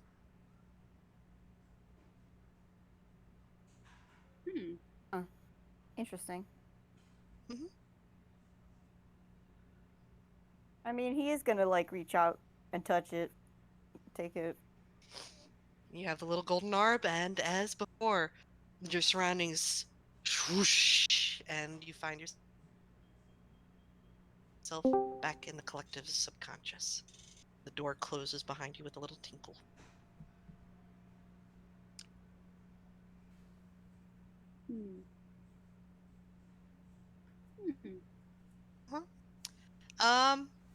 So, So, So. Wasn't so bad. This is You're honestly saying the it's nicest lucky. one so far. Comments. Comments. Yeah, thank you, by the way. your voice was very good. Very You did pretty. very well singing it. Yeah. yeah, freaking points to Breaks for coming up with that lullaby because it's so freaking pretty. Yeah. But Ruby yeah, that's immediately checks if they still have the shared inventory. it's gone. Dang it. What about the little music box you kept in your pocket? It's gone. Oh, wait, yeah. Oh. Can't keep stuff from the mindscape. This All right. is hot, damn it. And I'm gonna take a little break Ruby. here. Yeah, Yup. yeah, yeah. My turn. Now, hello. Oh Now, boy. now we have an option here. Because we have gone on for quite a bit. It is now 7 o'clock for me right now, and I am aware that for EST people, it is now 10 o'clock. Woo! We still have 2 other mindscapes to go through. So, As well as whatever the heck comes after.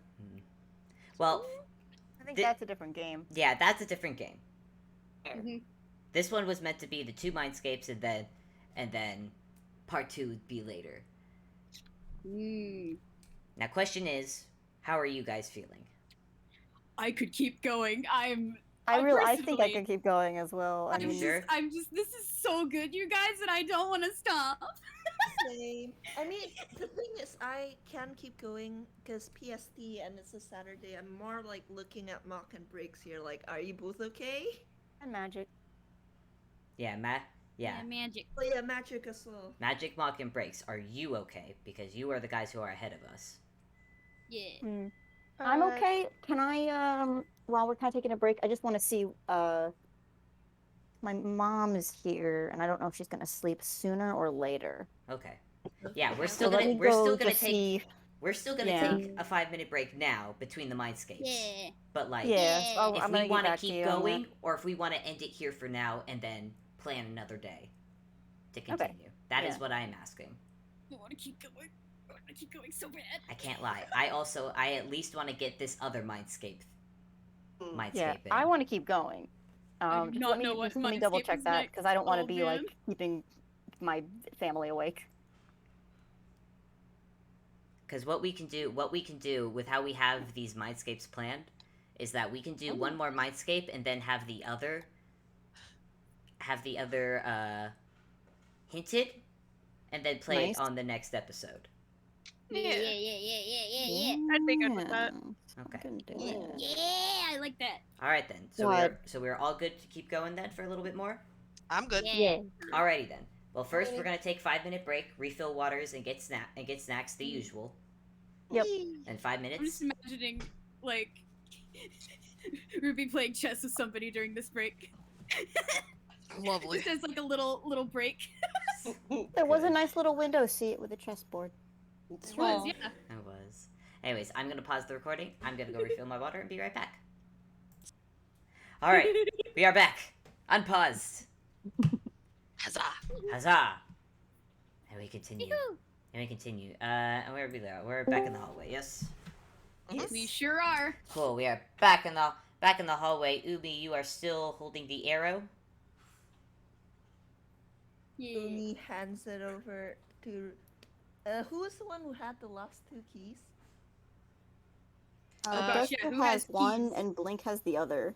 Oh, in that case, they're gonna hand it to Ruby. Ruby takes it and is like, I don't have anywhere to put this. I don't have Alright. a hammer space. Right, they forgot that. They shall take the arrow back and put it in their pocket then. Yeah. I mean, if you make a high enough check, you could probably like put it up your sleeve or something. Yeah, well. Ruby just shrugs. At the 4th wall. Wait, Ruby, how'd you do that? You're not a toon. Tune's rubbing off. It's a dream space. Dream fourth Rules are wall. iffy here. I mean, hey, Doc is watching, shrugging at wherever he's looking at. Oh my from. god, you're looking at the camera like you're on The Office. Ruby's first gag. Ruby's first So gag. proud. So proud of her. So proud. But all right. The next doorway.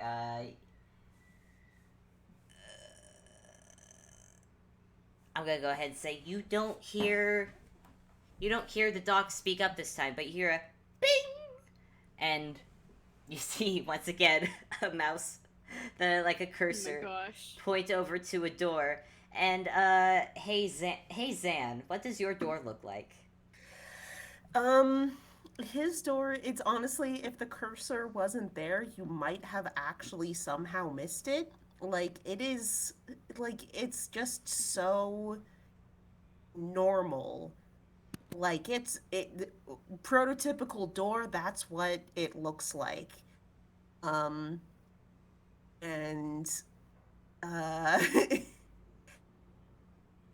Zan just sort of sighs and goes, I see.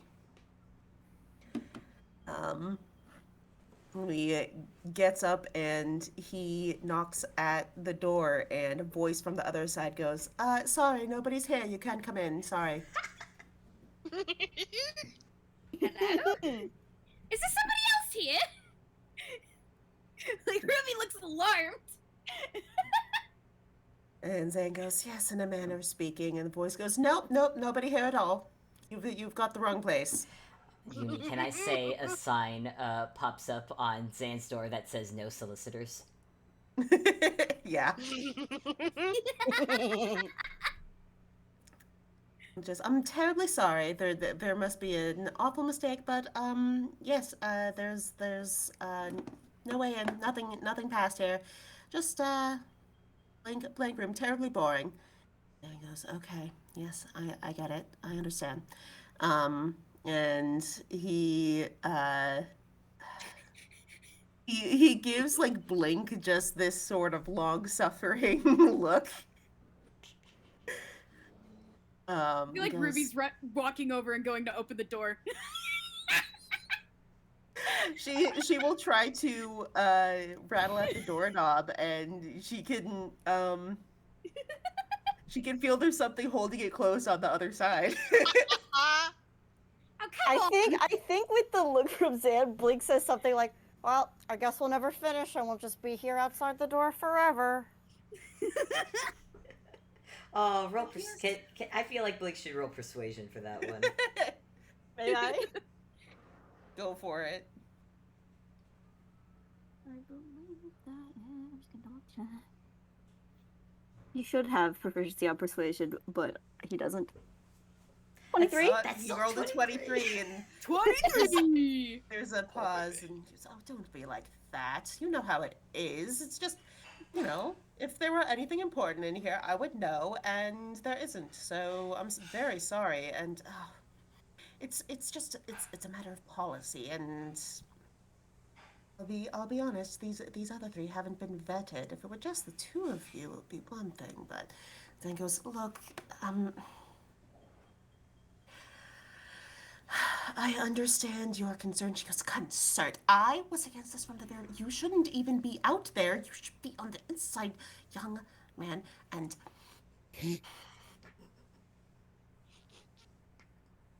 there is a mind flayer about, and I am not about to open this door for anyone. I'm sorry. Not even going to. And he goes, you can wait out here for as long as it takes, Come on, please. It's a shame because I had a really good move for our next chess game, but I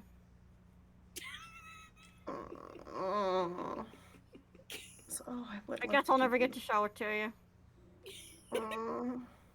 He goes, please, it'll just be a quick in and out, I promise, and they won't even touch anything. And she goes, oh, they're children, that's not true. And he goes, yes, but they won't touch anything important. Duster makes a slightly offend noise in the background. Yuri, there's like figures like signing noises. I'm sorry, real quick, Yuri, are Zan and Nari turning English? Zari has always had a little bit of that in her voice. I kept hearing it more in Zan, so I was just like, wait a minute. I'm sorry, I was transitioning too quickly between the two of them. Amazing. Fair My enough. bad. Carry on. And he just goes, come on. I know it's a terrible idea, but that has never stopped me in the past, so you may as well just give in now. And she goes, ugh, I hate you. And he goes, yes, I know. You owe me. Yes, I know.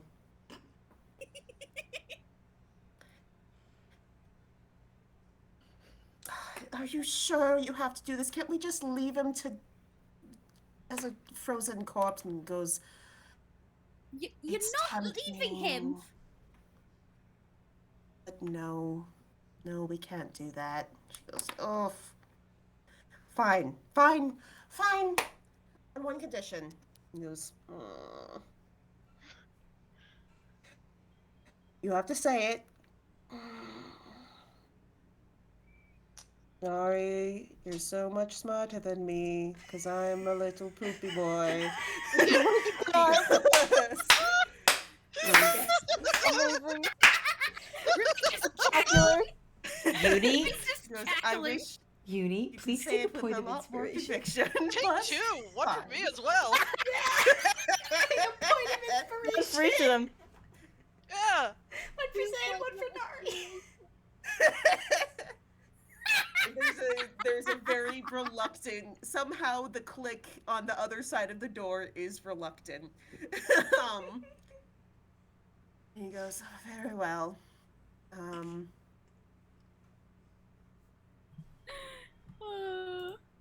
Please don't judge her harshly. She has a lot to put up with. From me, specifically. And he opens the door. I think. He I has been think. judging her kind of harshly in this line conversation with us. They're just slowly uncurling their hands. God. So Uni, what does Zan's? Would you like to describe Zan's mindscape? Yeah. Inside is a room that I'll say to Umi almost looks kind of familiar in a way. Uh, it's a somewhat small room that is made even smaller by just the books stacked from floor to ceiling, somewhat haphazardly. Um, you're pretty sure there are walls behind those books, but they're so tightly packed you can't really be sure. Um, it's warm in there, somewhat cozy, but also a little bit too warm. There's a fireplace that is not currently got a fire going, but there's some glowing embers. And on a large cushion in front of the fireplace sits a big, massive, blue tinted, translucent tendrils. Um, and it doesn't have a face, but you can tell it's looking at you. Umi takes a wave. Duster hides beneath Ruby's hair because he does not like being perceived. Nothing. Yeah. He doesn't know who this is. I think Blink does the thing where he hides a little behind Zan because he's shy. Oh. And Ruby is just staring. This is not what she was expecting at all.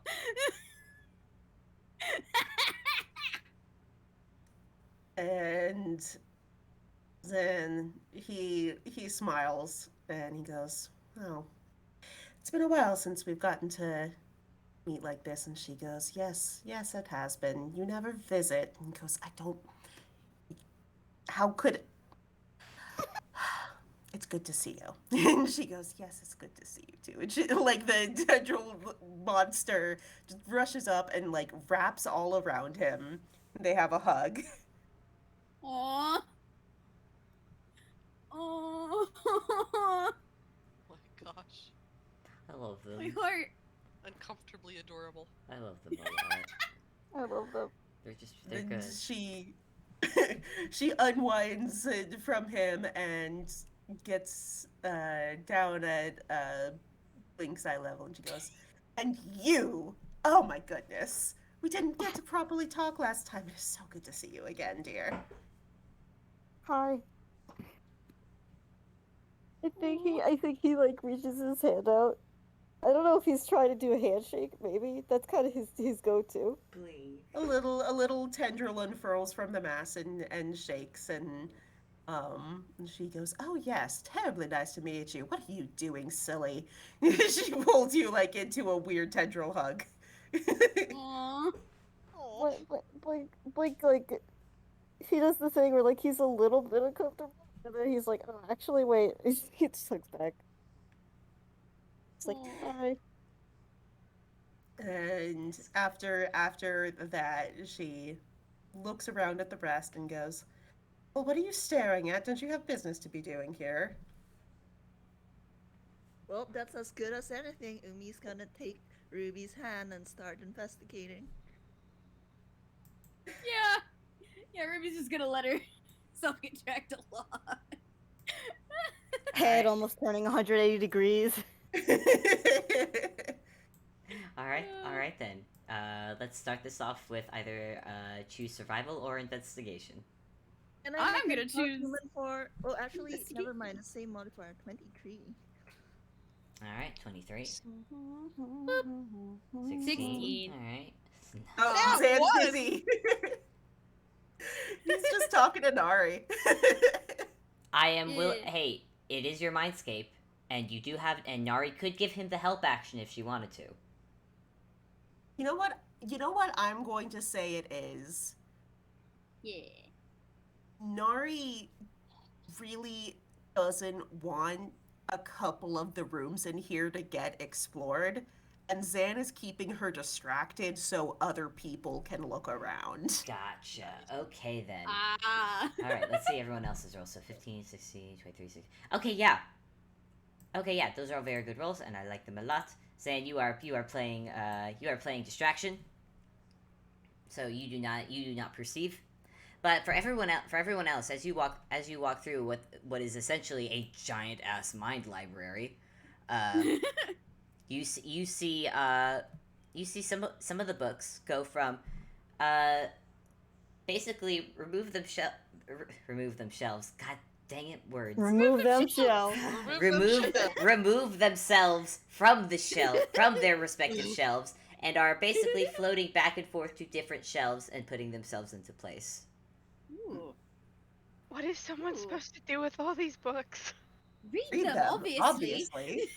God. Holy, you know what? Zan, Avi, take its point of inspiration. That was impressive. That I'll was- give another one to Nari, but you already got one. God, Wow. Holy shit. God, was That that was Nari or amazing. was that Zan? Yes.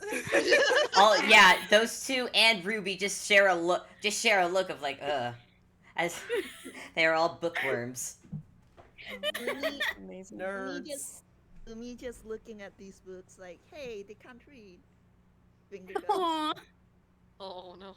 Like, damn, this sure is a lot of pieces of paper with scribbles. They can't They know read, what books no. are, But you know what, yeah. Umi, with a 23, you do notice one of the books that has removed itself from the shelf is a pitch black book with scarlet red writing on it that you do not know, but you do recognize it as writing. Okay, Umi picks it up kind of like carefully because, damp. Yeah, Paper. you catch it in midair, and it looks like a book. You have stated that Umi does not know how to read, so you yourself, Umi, do not know what to do with this. Yeah, Umi knows what books are, so they do open it in case it has pictures. But, if it's just writing, no, they're not gonna get anything. So, there's a lot of writing, but there are a few pages that have pictures in it. What are the pictures? The first, some of them look like landscapes, but they're nothing that you would find important until maybe few more flipped pages, and you see one of an antlered figure on horseback holding up a sword. Umi nods to themselves, and then Umi walks over to Ruby and Zan and Nari and just kind of holds up the book like, Found it. yeah. Ruby's gonna grab it before anyone else can and flip through it.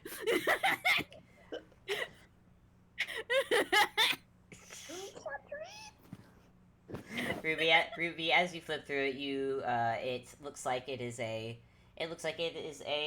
history book by the looks of it.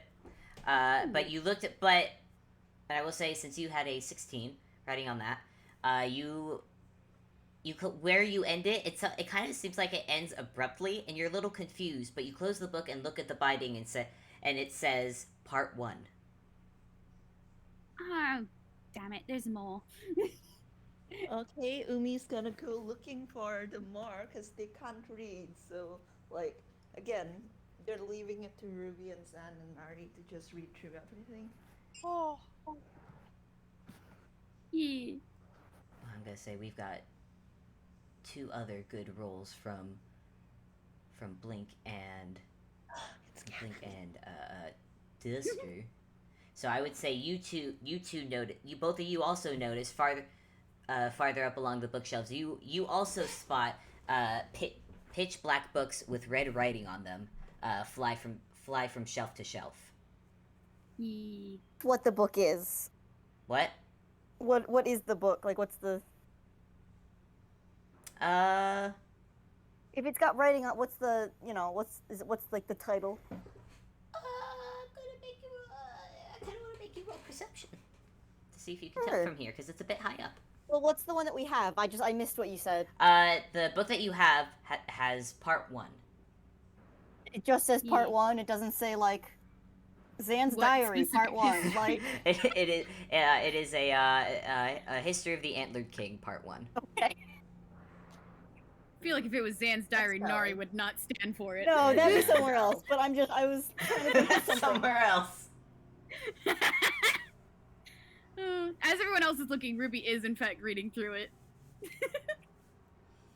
Right. Ruby, you read through the story, and it tells the story of a mighty king who ruled over the land of Inkbo with an iron fist. An iron fist and an iron tongue. He both used his might and his wits to take over the land, and while not all of it was taken over, some of it was bought, some of it was negotiated. But for those that would not negotiate with him, he would smite them down with his power and take over. And judging by the last couple memories that you experienced in the other mindscapes, probably sounds about right. Yeah, but then it got stopped by a bridge. Oh god. Funnily enough, you do see an image of a bridge at the end of part 1. Nice. Nice. And anyways, but for Blink and Duster, you've both spotted other black books with the red writing. What would you like to do? Well, My first instinct is my first instinct was have Blink scale some shelves. That's a really bad idea. So my second instinct was to cast Mage Hand again and try and like yoink. How far up is it? It's a good. I mean, these are. Hey, Uni, how tall are these rooms? I mean, not insanely high up. Like, this is built to be a fairly cozy spot, but also Zan is tall. So Cozy I'd big say, tall man. I don't know, total of maybe 9-10 feet. All right, tall enough to need that Mage Hand would still. Yeah, still work. Blink's not that tall. All right. You know what? I'll allow. You know what? Yoink. Yoink. And.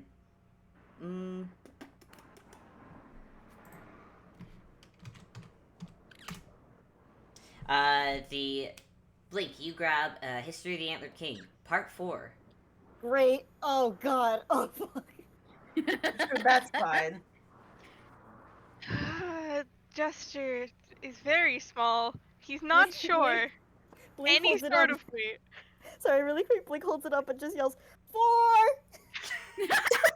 Damn it. And I think he's gonna toss it down. Probably hit someone's head. It hits Ruby as she's reading the first book. Oh my god. Ruby, take 2 points of damage. Shit. This is You the threw a second time book at her we've- head, Blink! Yes, expecting her to look up and catch it. No, He you was yelled reading. 4. She takes 4 points of damage. Okay, yeah. You know what? Yeah, she takes 4. I can't believe you- because it's Wow. Guys, we're so funny. You guys see a -4 sign appear over Ruby's head and then before going out. Oh, brains. Ow! Nari calls out, "No throwing things in the library, dear." Sorry.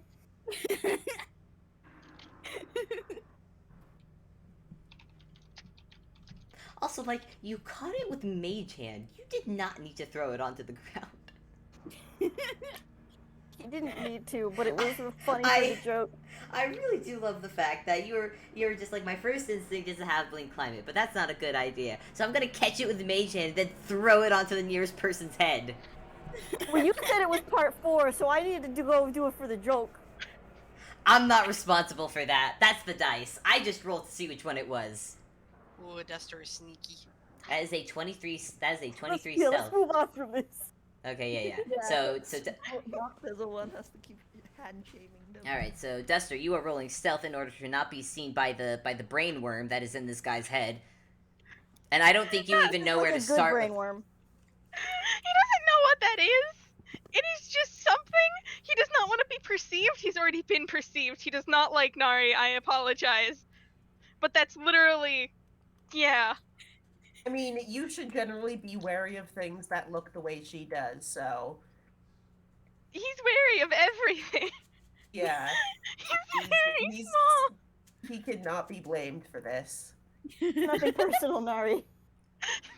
You know one of those sewing kit tins, Ruby? Yeah. One of those appears. Nice.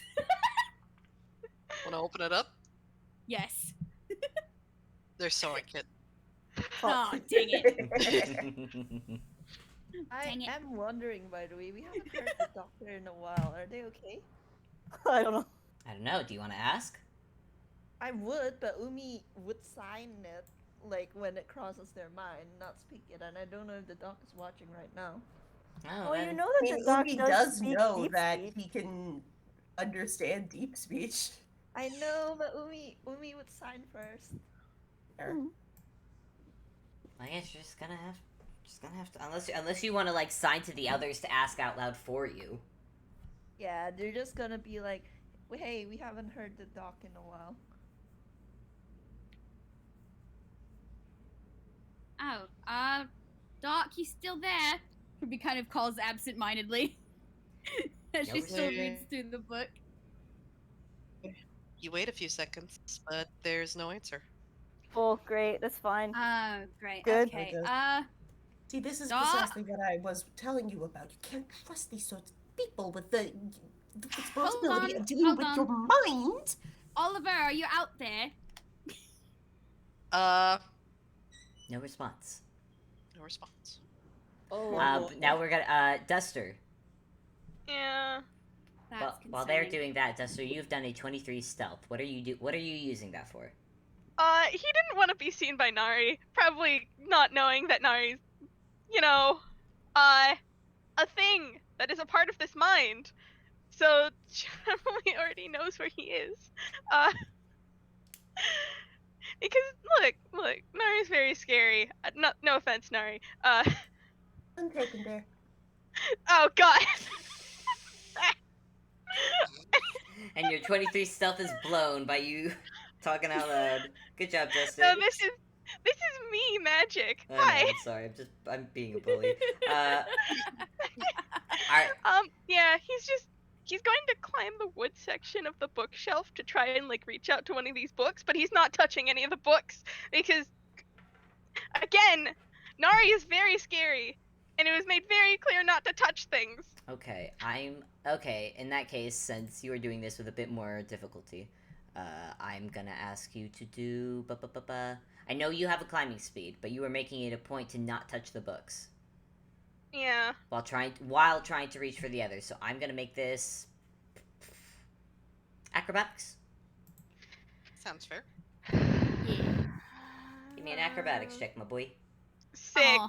That is a 6. Alas, Duster, you do manage to climb because that's something you're good at, but you don't get there in time to reach for the other black book. Though I will give it to you that you do see on the cover because you've been you see History of the Antler King Part 5 as it floats just out of your reach. It starts heading to the other shelf. God damn it. Duster is probably going to try waiting on this shelf for another thing to come back. It'd probably be more efficient than running around this place. Alright, you are choosing to wait. And let's see.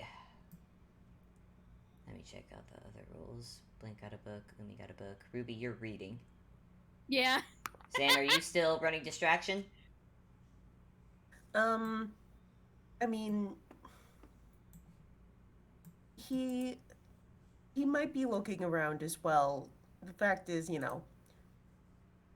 Duster rolled stealth to try and avoid Nari.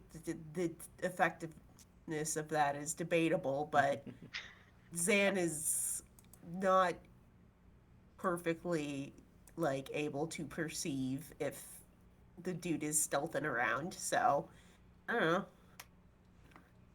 Mm. Do you want to roll another, I don't know, perception or investigation for me, bud? Brrr.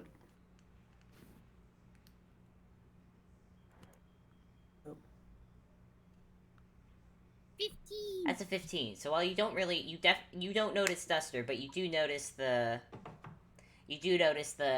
black book, the black books that are the few that are still flying around that have yet to be caught. Can I pull the OP move of just him being like, oh, and just sort of being like, summons it over to him? Tell you what. I will allow you to do a concentration on advantage Okay. as you will it over to you. That's what, Constitution? Yeah. Yeah. Yeah. Not great. Equally Aw, bad. Not as good. Not any better. Nope. Hey Zan, you hold your hand out for the as you try and will this book to come over, and you see it get tugged a little bit, but then it opens up and does a flapping motion and immediately goes the opposite direction. Instead of that book coming towards you, suddenly several other books from your library God. come out from the shelves and are now flying at you. Make a dex save. No, he just like gets buried under a small pile of them. You're letting yourself get buried. Okay, please take Tell you what, I'll make it 6 because that was your bad fail. Fair. And Inari goes, well, that's what you get, Poopy Boy. Why Poopy Boy? Because siblings. Wouldn't you like to know? Ruby's snickering from her corner. Inari has not gotten to interact with anyone. She is basically a giant child. No, yeah, Blink has a coughing fit in the corner.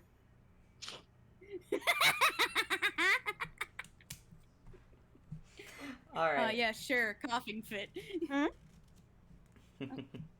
All right. So you guys have 2 of the books. Ruby, you have. I'm gonna go ahead and say, Ruby, you've been reading enough through the book that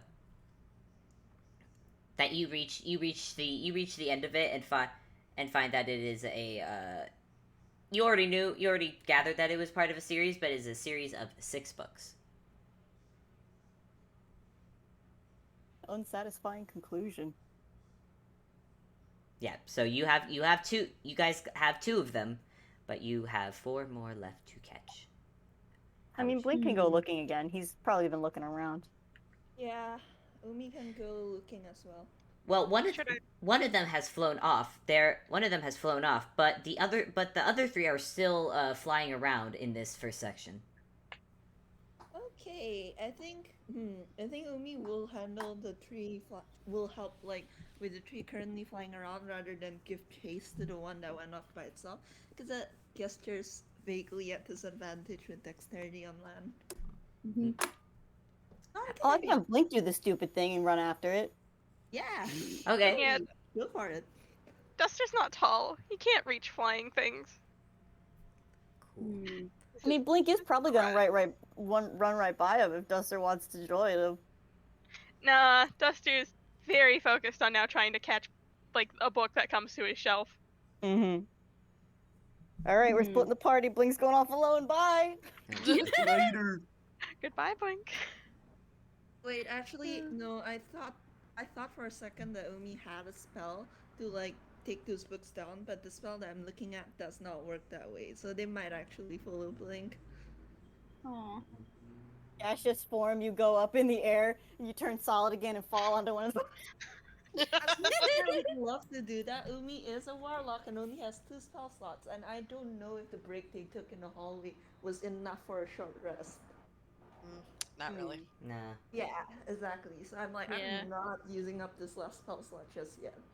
Yeah, and Ruby's not exactly keen on using a short rest to regain spells, considering they might be on more of a time crunch, considering the doc didn't respond. Speaking of which, Ruby has sending. Okay. Okay. She would like to attempt to cast sending to get a message to the doc. Okay. What are you? You have 25 words. What are you saying? Let me think.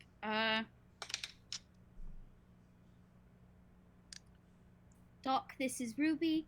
Can you hear me? Are you at the computer thing? Are you still there? Like, she says it out loud. Okay. Like, it's counting each word on her fingers. The response that you get back is, busy now. Focus on the task at hand. Be with you as soon as I can. Oh, Okay. that's not ominous at all. Fine. Yeah, Ruby is snapping the book closed and is going to help the others. Just immediately, like, okay, that's concerning. We gotta pick up the pace. For the mental image of it, can I have Blink be casting Lightning Lore to try and lasso this book down? Oh my god. Roll to hit. Do these books count as close enough to creatures that I can do this? I'm willing. It's the Mindscape. I'm willing enough to bend the rules a little bit because I like that image. Yep. So just roll to hit. Okay, I mean, technically, Is it a roll to hit or is it? Do I have to make? technically, the target must succeed on a strength saving throw. Oh, okay. I don't Rex, how know. much I strength can do do you it if you need? want. I'll roll like a d20 or something. It's a book. It's a flying book. I'll roll a d20 just for why Look. not? It's 14. Oh, fuck. Yeah. Blink. Does that do it? Oh, his spell save DC is 15. The book gets pulled Oh. toward This yeah. this flying book is like flapping like crazy, but eventually you pull, and catch it, and you now have part 5 of a history of the Atlantic. Hell yeah. But where The did book you does end up? take 1d8 lightning damage. It's probably fine. It's a little crispy. Yeah. It's super effective Fine. against flying types. So my god, it's crazy. It's a little crispy when you open it. It's just a little puff of smoke. Oof. It's a little singed. Yeah. It's fine.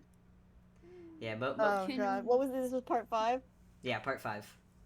I'm so tempted to have him just yell 5 and throw this one too, but Nari already scolded him, so he's not gonna do that. Yes, that's the only You thing think- stopping me from doing this. You think about it, but then you're like, no. You're a good boy. And okay, so How far in did Blink follow this thing? Yeah. I'm gonna say Uni, you mentioned some rooms. I did. Would you like to describe? Would you say Blink has gotten close enough to one of those rooms? Yeah, I'll say you followed this room far enough to find it sort of darted down a somewhat narrow passage between all the stacked up books. And as you have caught the book, you realize like, oh, it is suddenly like the warmth from the dying fireplace is notably absent down this passageway. And Hmm. To you be clear, stopped in Blink was front. not looking where he was going. He was just following the book. He does not know where the hell he is. Yeah.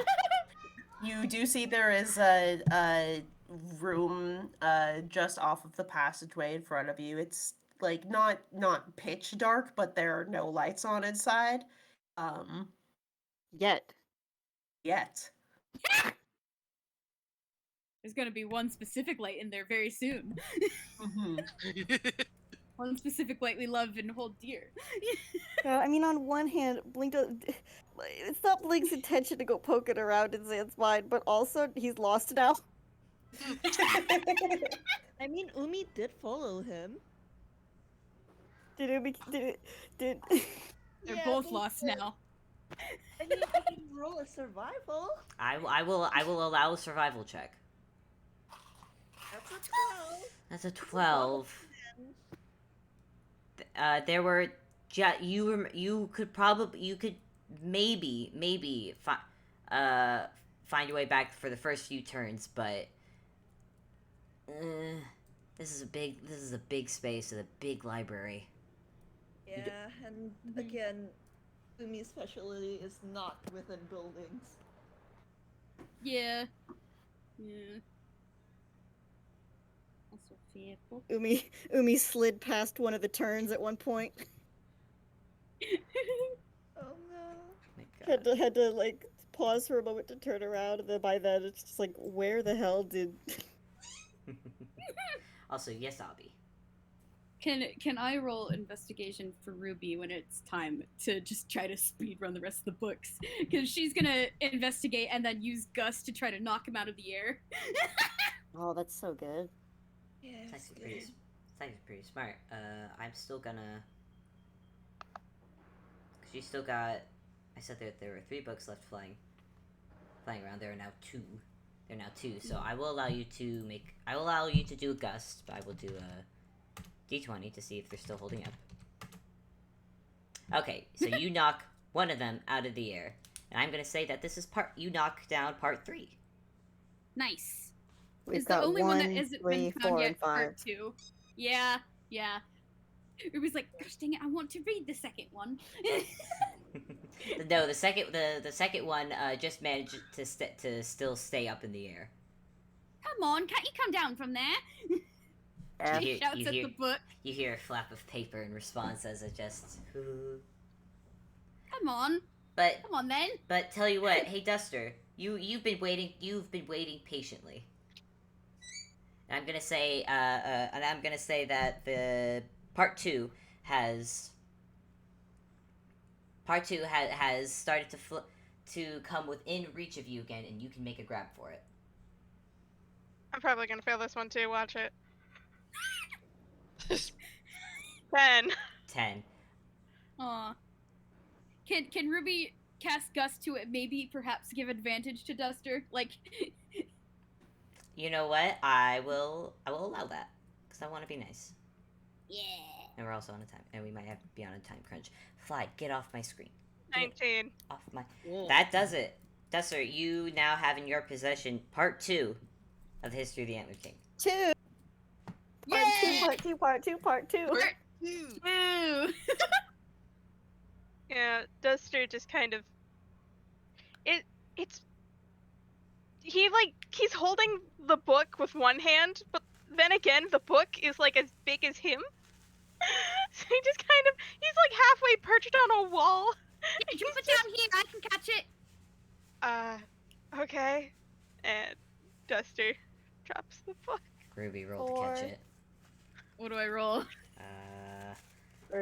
2. Dex, I think, would be catching. Cool. Dex it is.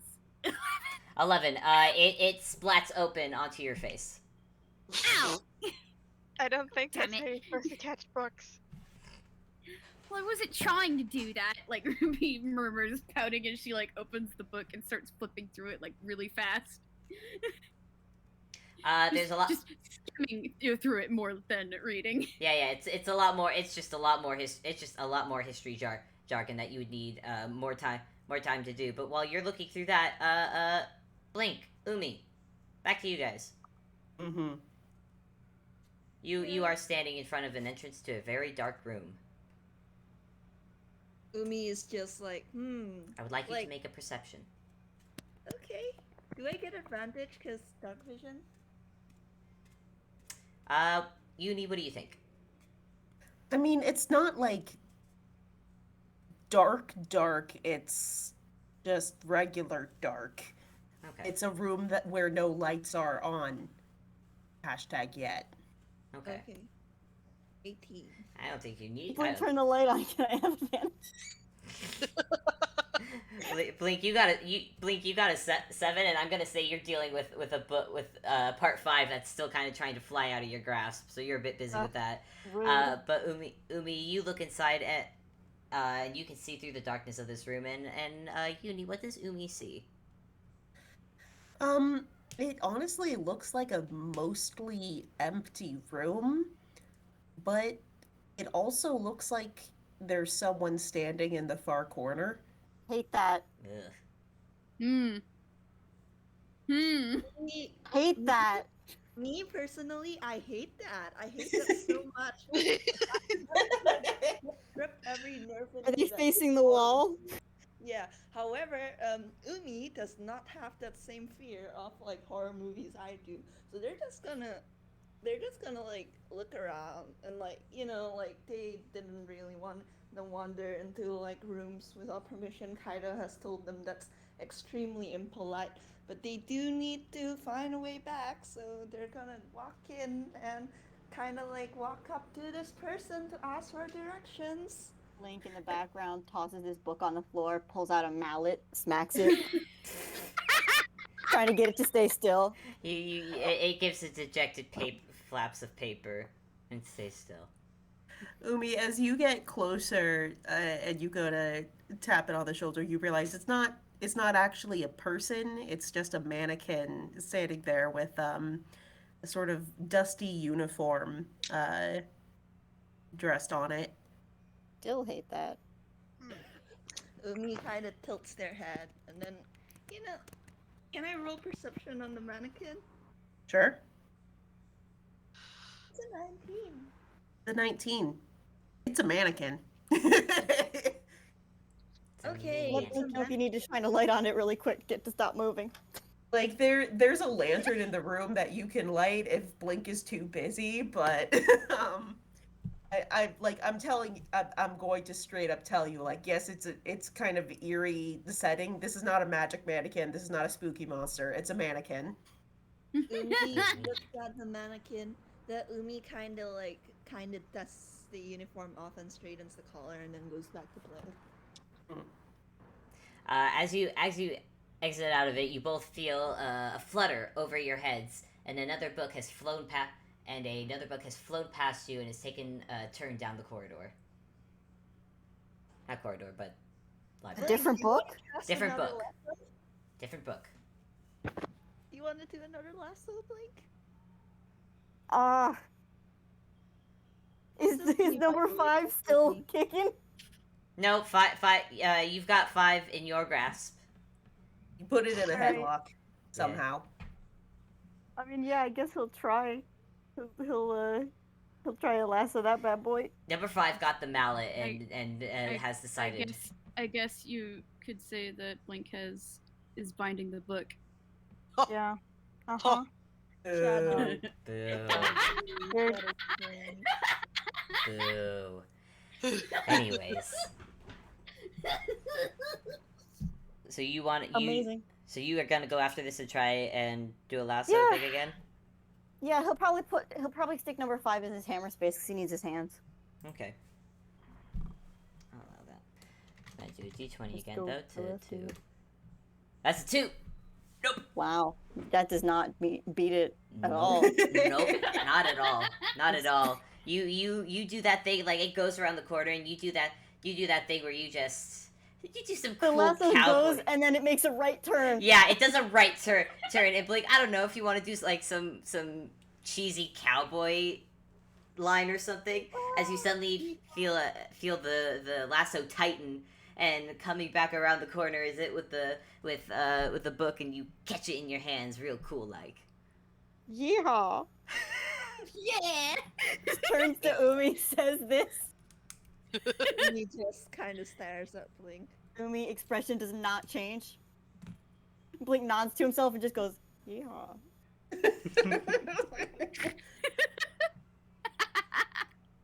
Congratulations! You have caught part. You have binded part 5 and 6. You. Amazing. God, and They start making their way. They start finding their way back. Do they? I'm gonna say Another survival? Yeah, give me another Roll survival. Survival. Oh gosh. We'll say if you've rolled Actually, no. You guys roll first. Nice. That's a nat Nat 20. 20. Alright, yeah. 20! Nat 20! That's what it I is. never wanted a natural 20 less in my life. You could just decide to fail. That I has think what might happened. have happened We is, have like, explicitly Blink is so seen that caught- happen. Mhm. Wait, Mark. Is Blink so caught up in like the euphoria of cowboy? He actually starts riding away with the book before like Umi Oh, grabs shit. him, like He just grabs rides the book. Yes. Oh, that is funny, is the thing. God. Well, I will say that We you can may. do whatever we want with this. I will say you. Wait, are you purposely failing for Blink, or are you making your way back?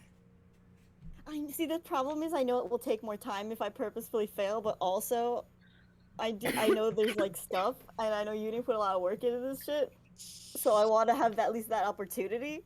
You know what I mean? Well, here's two options.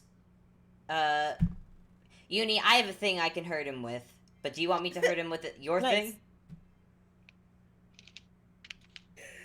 Oh, I don't. putting Umi on spot. I see.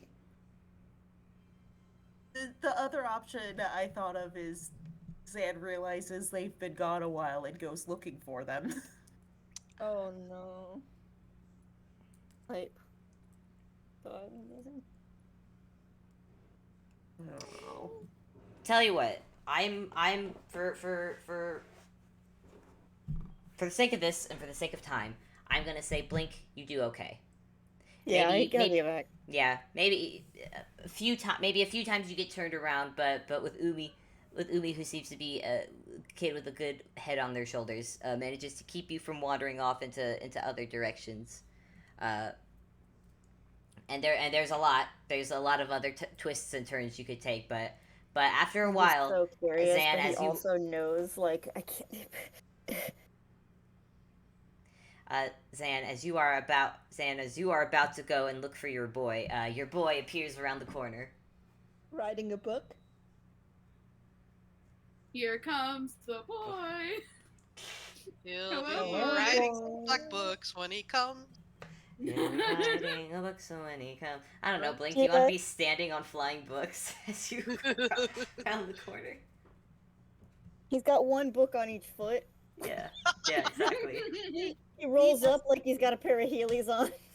That thing, though, Good. that's actually pretty smart because standing on them prevents them from booking it. Wow. That was awful. Boo. Good job. All of you and your puns.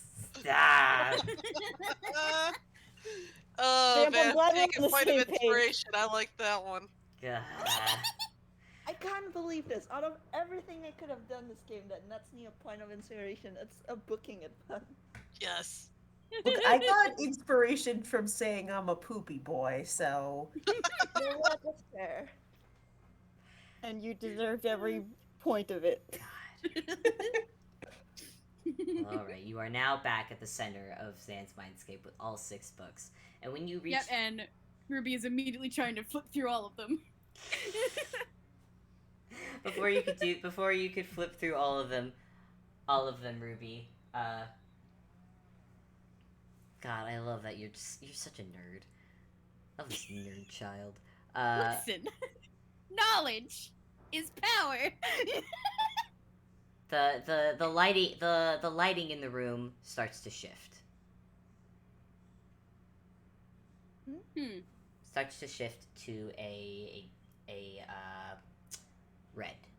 red and Yo, that's always a good sign. red and a tint of orange added in. Okay, less bad.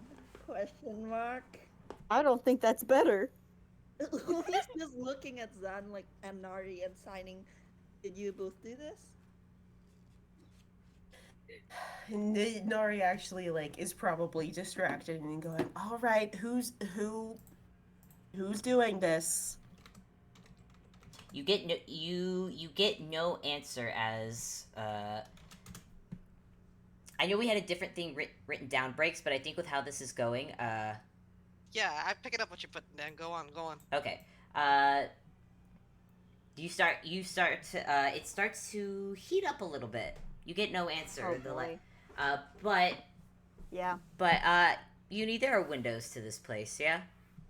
Yeah. Cool. Outside, you start to hear the sounds of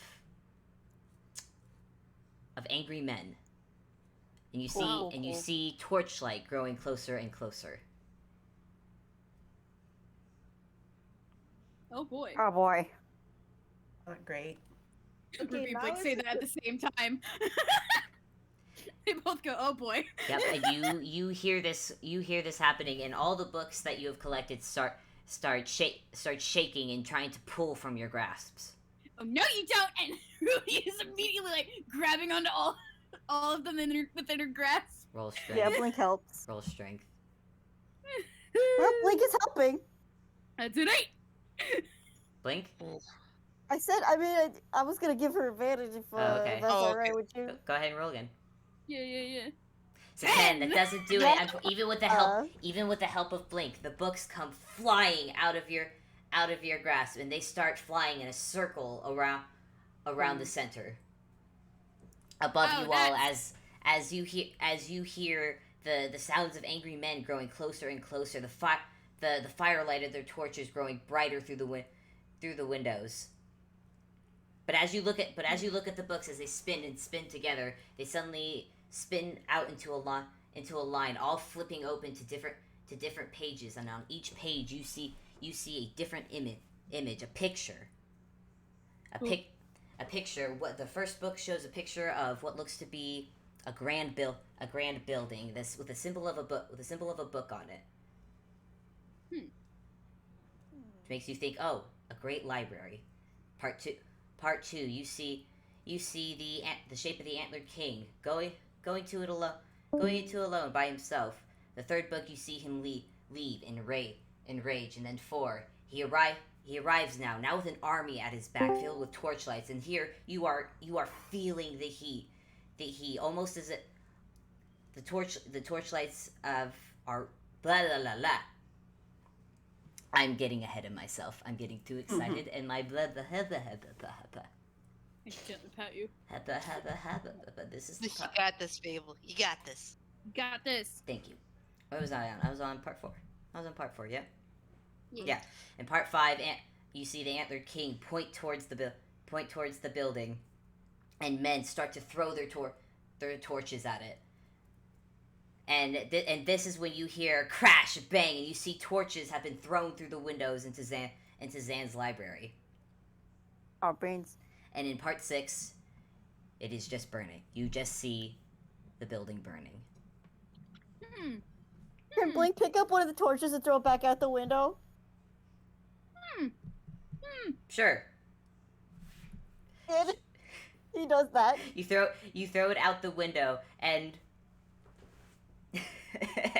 and you just suddenly Blink. You feel this heat and fire coming through the window, and it is so hot. And I need you to make a dex save for me. Sure. Oh Me, boy. has Blink do something funny. Fable, here are consequences. This is a serious moment, my boy. I love you, but 13. I'm sorry. 13. That doesn't quite do it. I'm gonna have you Yeah, take. fine. Brix, what do you think? Decent. 2d8 would be my. Nice. All right then. 2d8. Oh, great. You take. Fine. You take 13 points. You take 13 points of damage, my boy. Oh, Boy, it is just too hot for you. Oh boy. Can Umi do something? What would they like to? What would they like to do?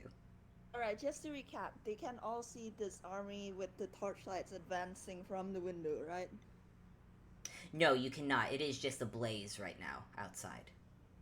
Okay, can Umi take something out of their inventory? Oh my gosh.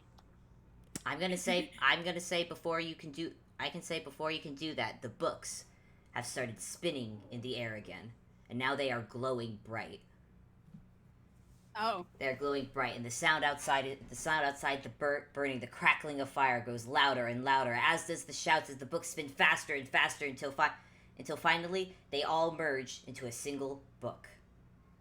A single blood red book Nice. with Great. the symbol of a key on it. Oh. That was way too easy. Ruby murmurs very softly. You say that as another torch comes crashing through another window behind you. Grab the book! Who would like to grab the book? Ruby's gonna go grab it if nobody else does. It sounds like Ruby. Yeah. Ruby? Okay, Ruby, you go. You have to jump a little because it's a bit above your head. It's a bit above your head because you are not a tall person. But Yeah, no. Uni, what was that roll for? Zan's breathing a little hard. Ah, Oh, I no. see. I see. Ah. Well, Ruby, you take a few jumps and finally your hands just manage to catch the bottom edges of the book, and everything stops.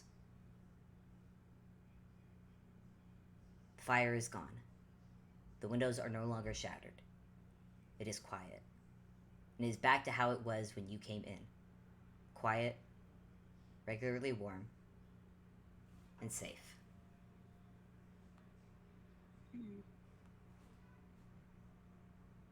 Ruby is just kind of quiet, and the first thing she does with this book is open it and start flipping through it to see if there's anything else? Question mark. Bird.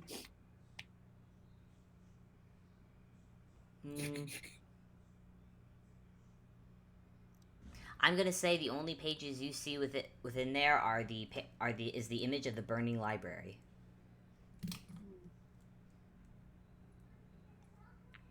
She eventually just closes the book and sighs.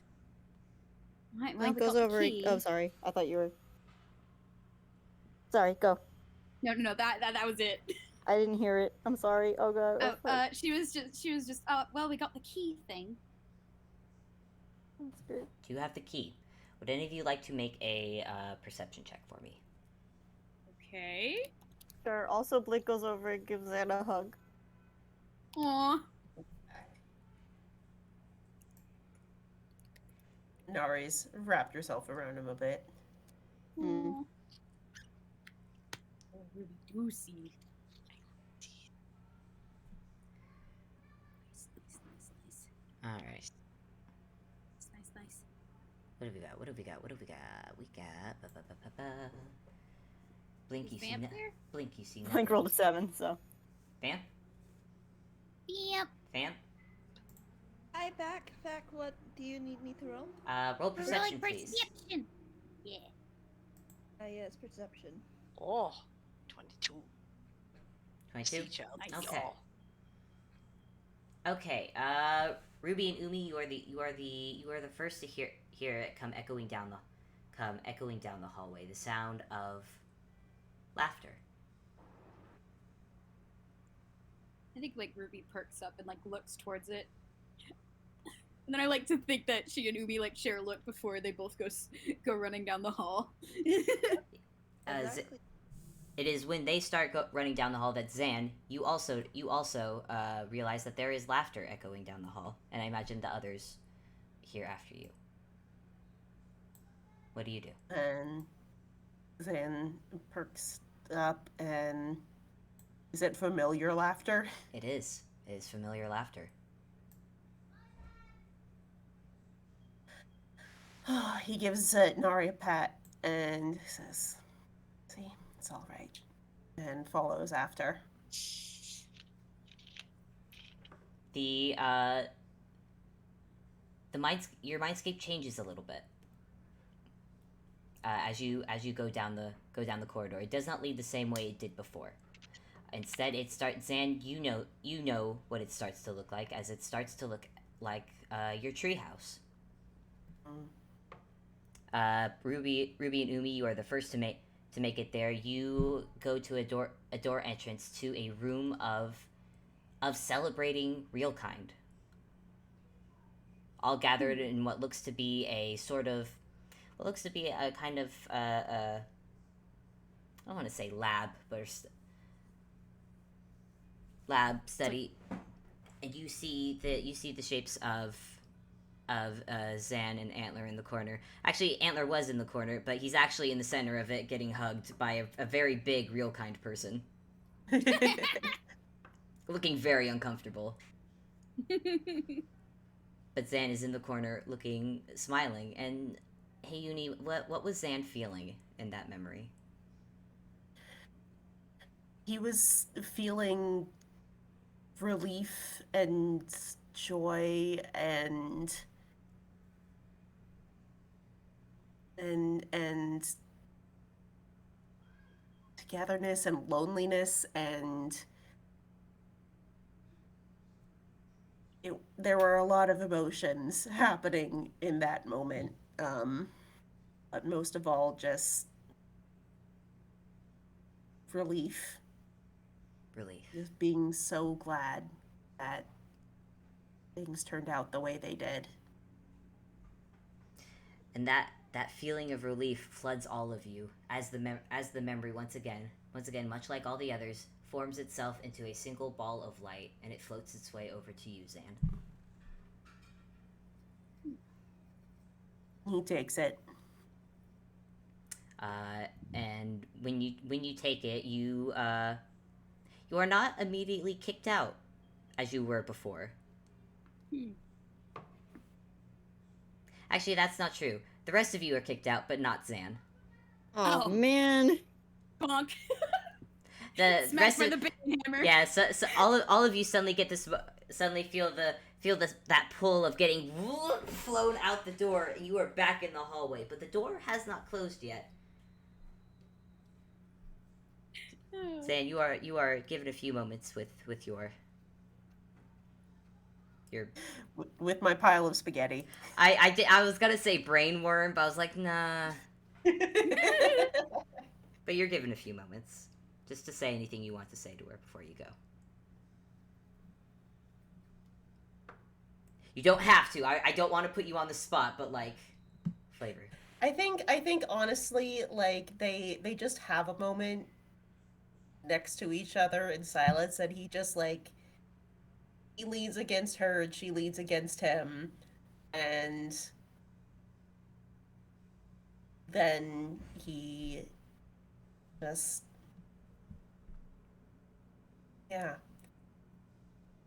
gives her a pat and says, "Well, I'll talk to you soon, won't I?" And was yes, go save the creep. And he heads out. And the door shuts gently behind you. And congratulations, you now have another key. Neat. I'll put a sock in it. Nice.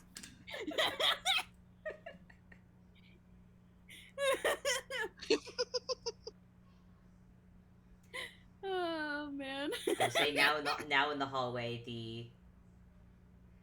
the double doors that it with the ice forming around it looks much more solid now, but not quite there yet.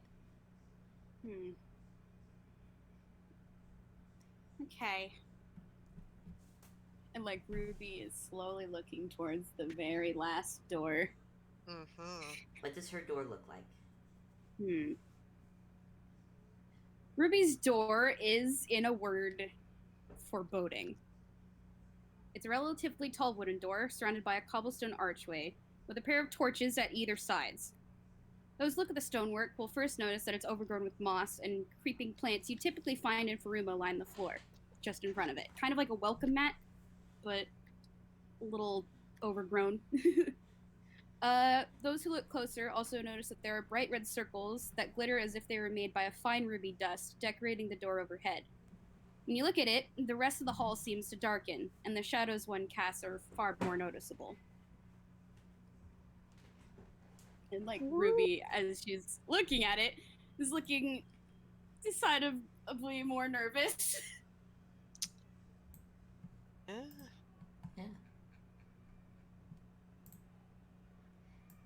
Do we want to go through, or do you want to take a break?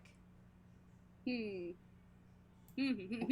been going for like 7.5 hours. We We've been going for so long. We have. Yes. We have. But there's a thing that we could end. Yeah. Breaks, what do you think? Should we call it here and enter next session, or do you want to? I feel like the one thing we had in mind would be a really good thing to end it on. Ah, yeah. And it is a small thing that will not take another hour to do, I swear. That's Okay, true. okay. Either way, I don't mind. Either way, we've gone a long game. Yeah. And it's about time we've at least wrapped up this bit, but we're gonna give you something to look forward to for the next game. Yeah. Okay. Little I'm intrigued. You have my attention. Alright then. Yeah. So do I just you have like the mental image of like Ruby slowly approaching the door, and the closer she gets, the more obvious her shadow becomes. Oh. Yeah! Oh. Ruby, do you I'm not even gonna make anyone roll perception. Y'all see it. You see the shadow shaped like a wolf. And I'll let you all decide what you think about that, but for now, Ruby, do you open the door? Ruby hesitates for a very, very long time. It is an uncomfortable silence. But eventually she does slowly push it open. With a little creak. You push it open, and do you want to describe your mindscape real quick? Okay.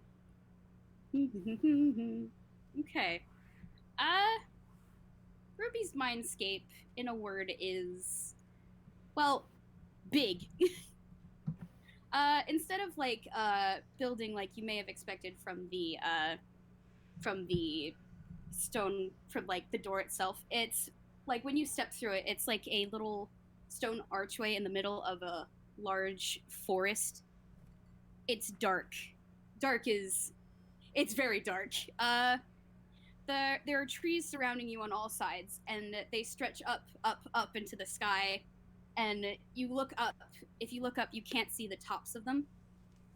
And there is a cool, dense fog that hangs around in the air below, so you can't see your feet if you look down. There is, well, for the most part, in this section of Ruby's Mindscape, I think it's just the forest that surrounds on all sides.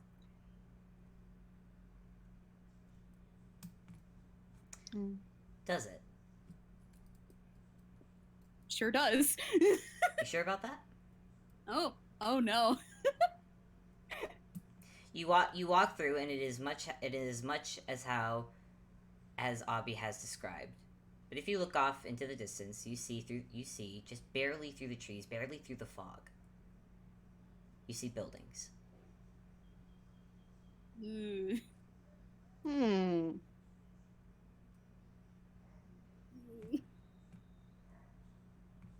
you go forward? I feel like Ruby's waiting for the others to make sure that they've also stepped through. Oh yeah, but I think Blick was right behind her. He could see that she was not happy about this, and while he doesn't know all of the entire scenario, he's like, "I will be present for my friend." Oh man. Oh boy. Magic, are you there? Magic?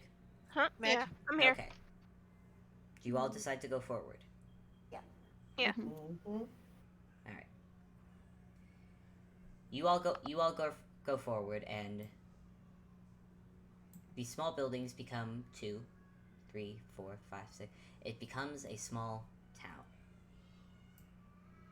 And Ruby, you would not feel good coming closer to this town because you recognize it, but you also notice that it is completely empty, save for one thing in the very center. What you see in the very center of this small town is a big black cauldron. A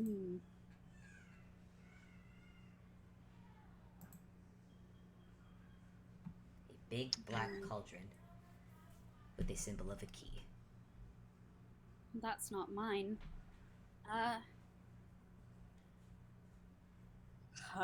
Like Ruby like goes to like take a step closer, but then kind of like instinctively steps back. Hey, Breaks, do you want to say what happens when she thinks about stepping forward? From the shadows of the surrounding buildings, one shadow detaches itself and swoops in towards the cauldron, enveloping it, completely swallowing it in darkness. And two tall ears perk up, and empty red eyes open, and a low growl fills the air as you're confronted with the wolf.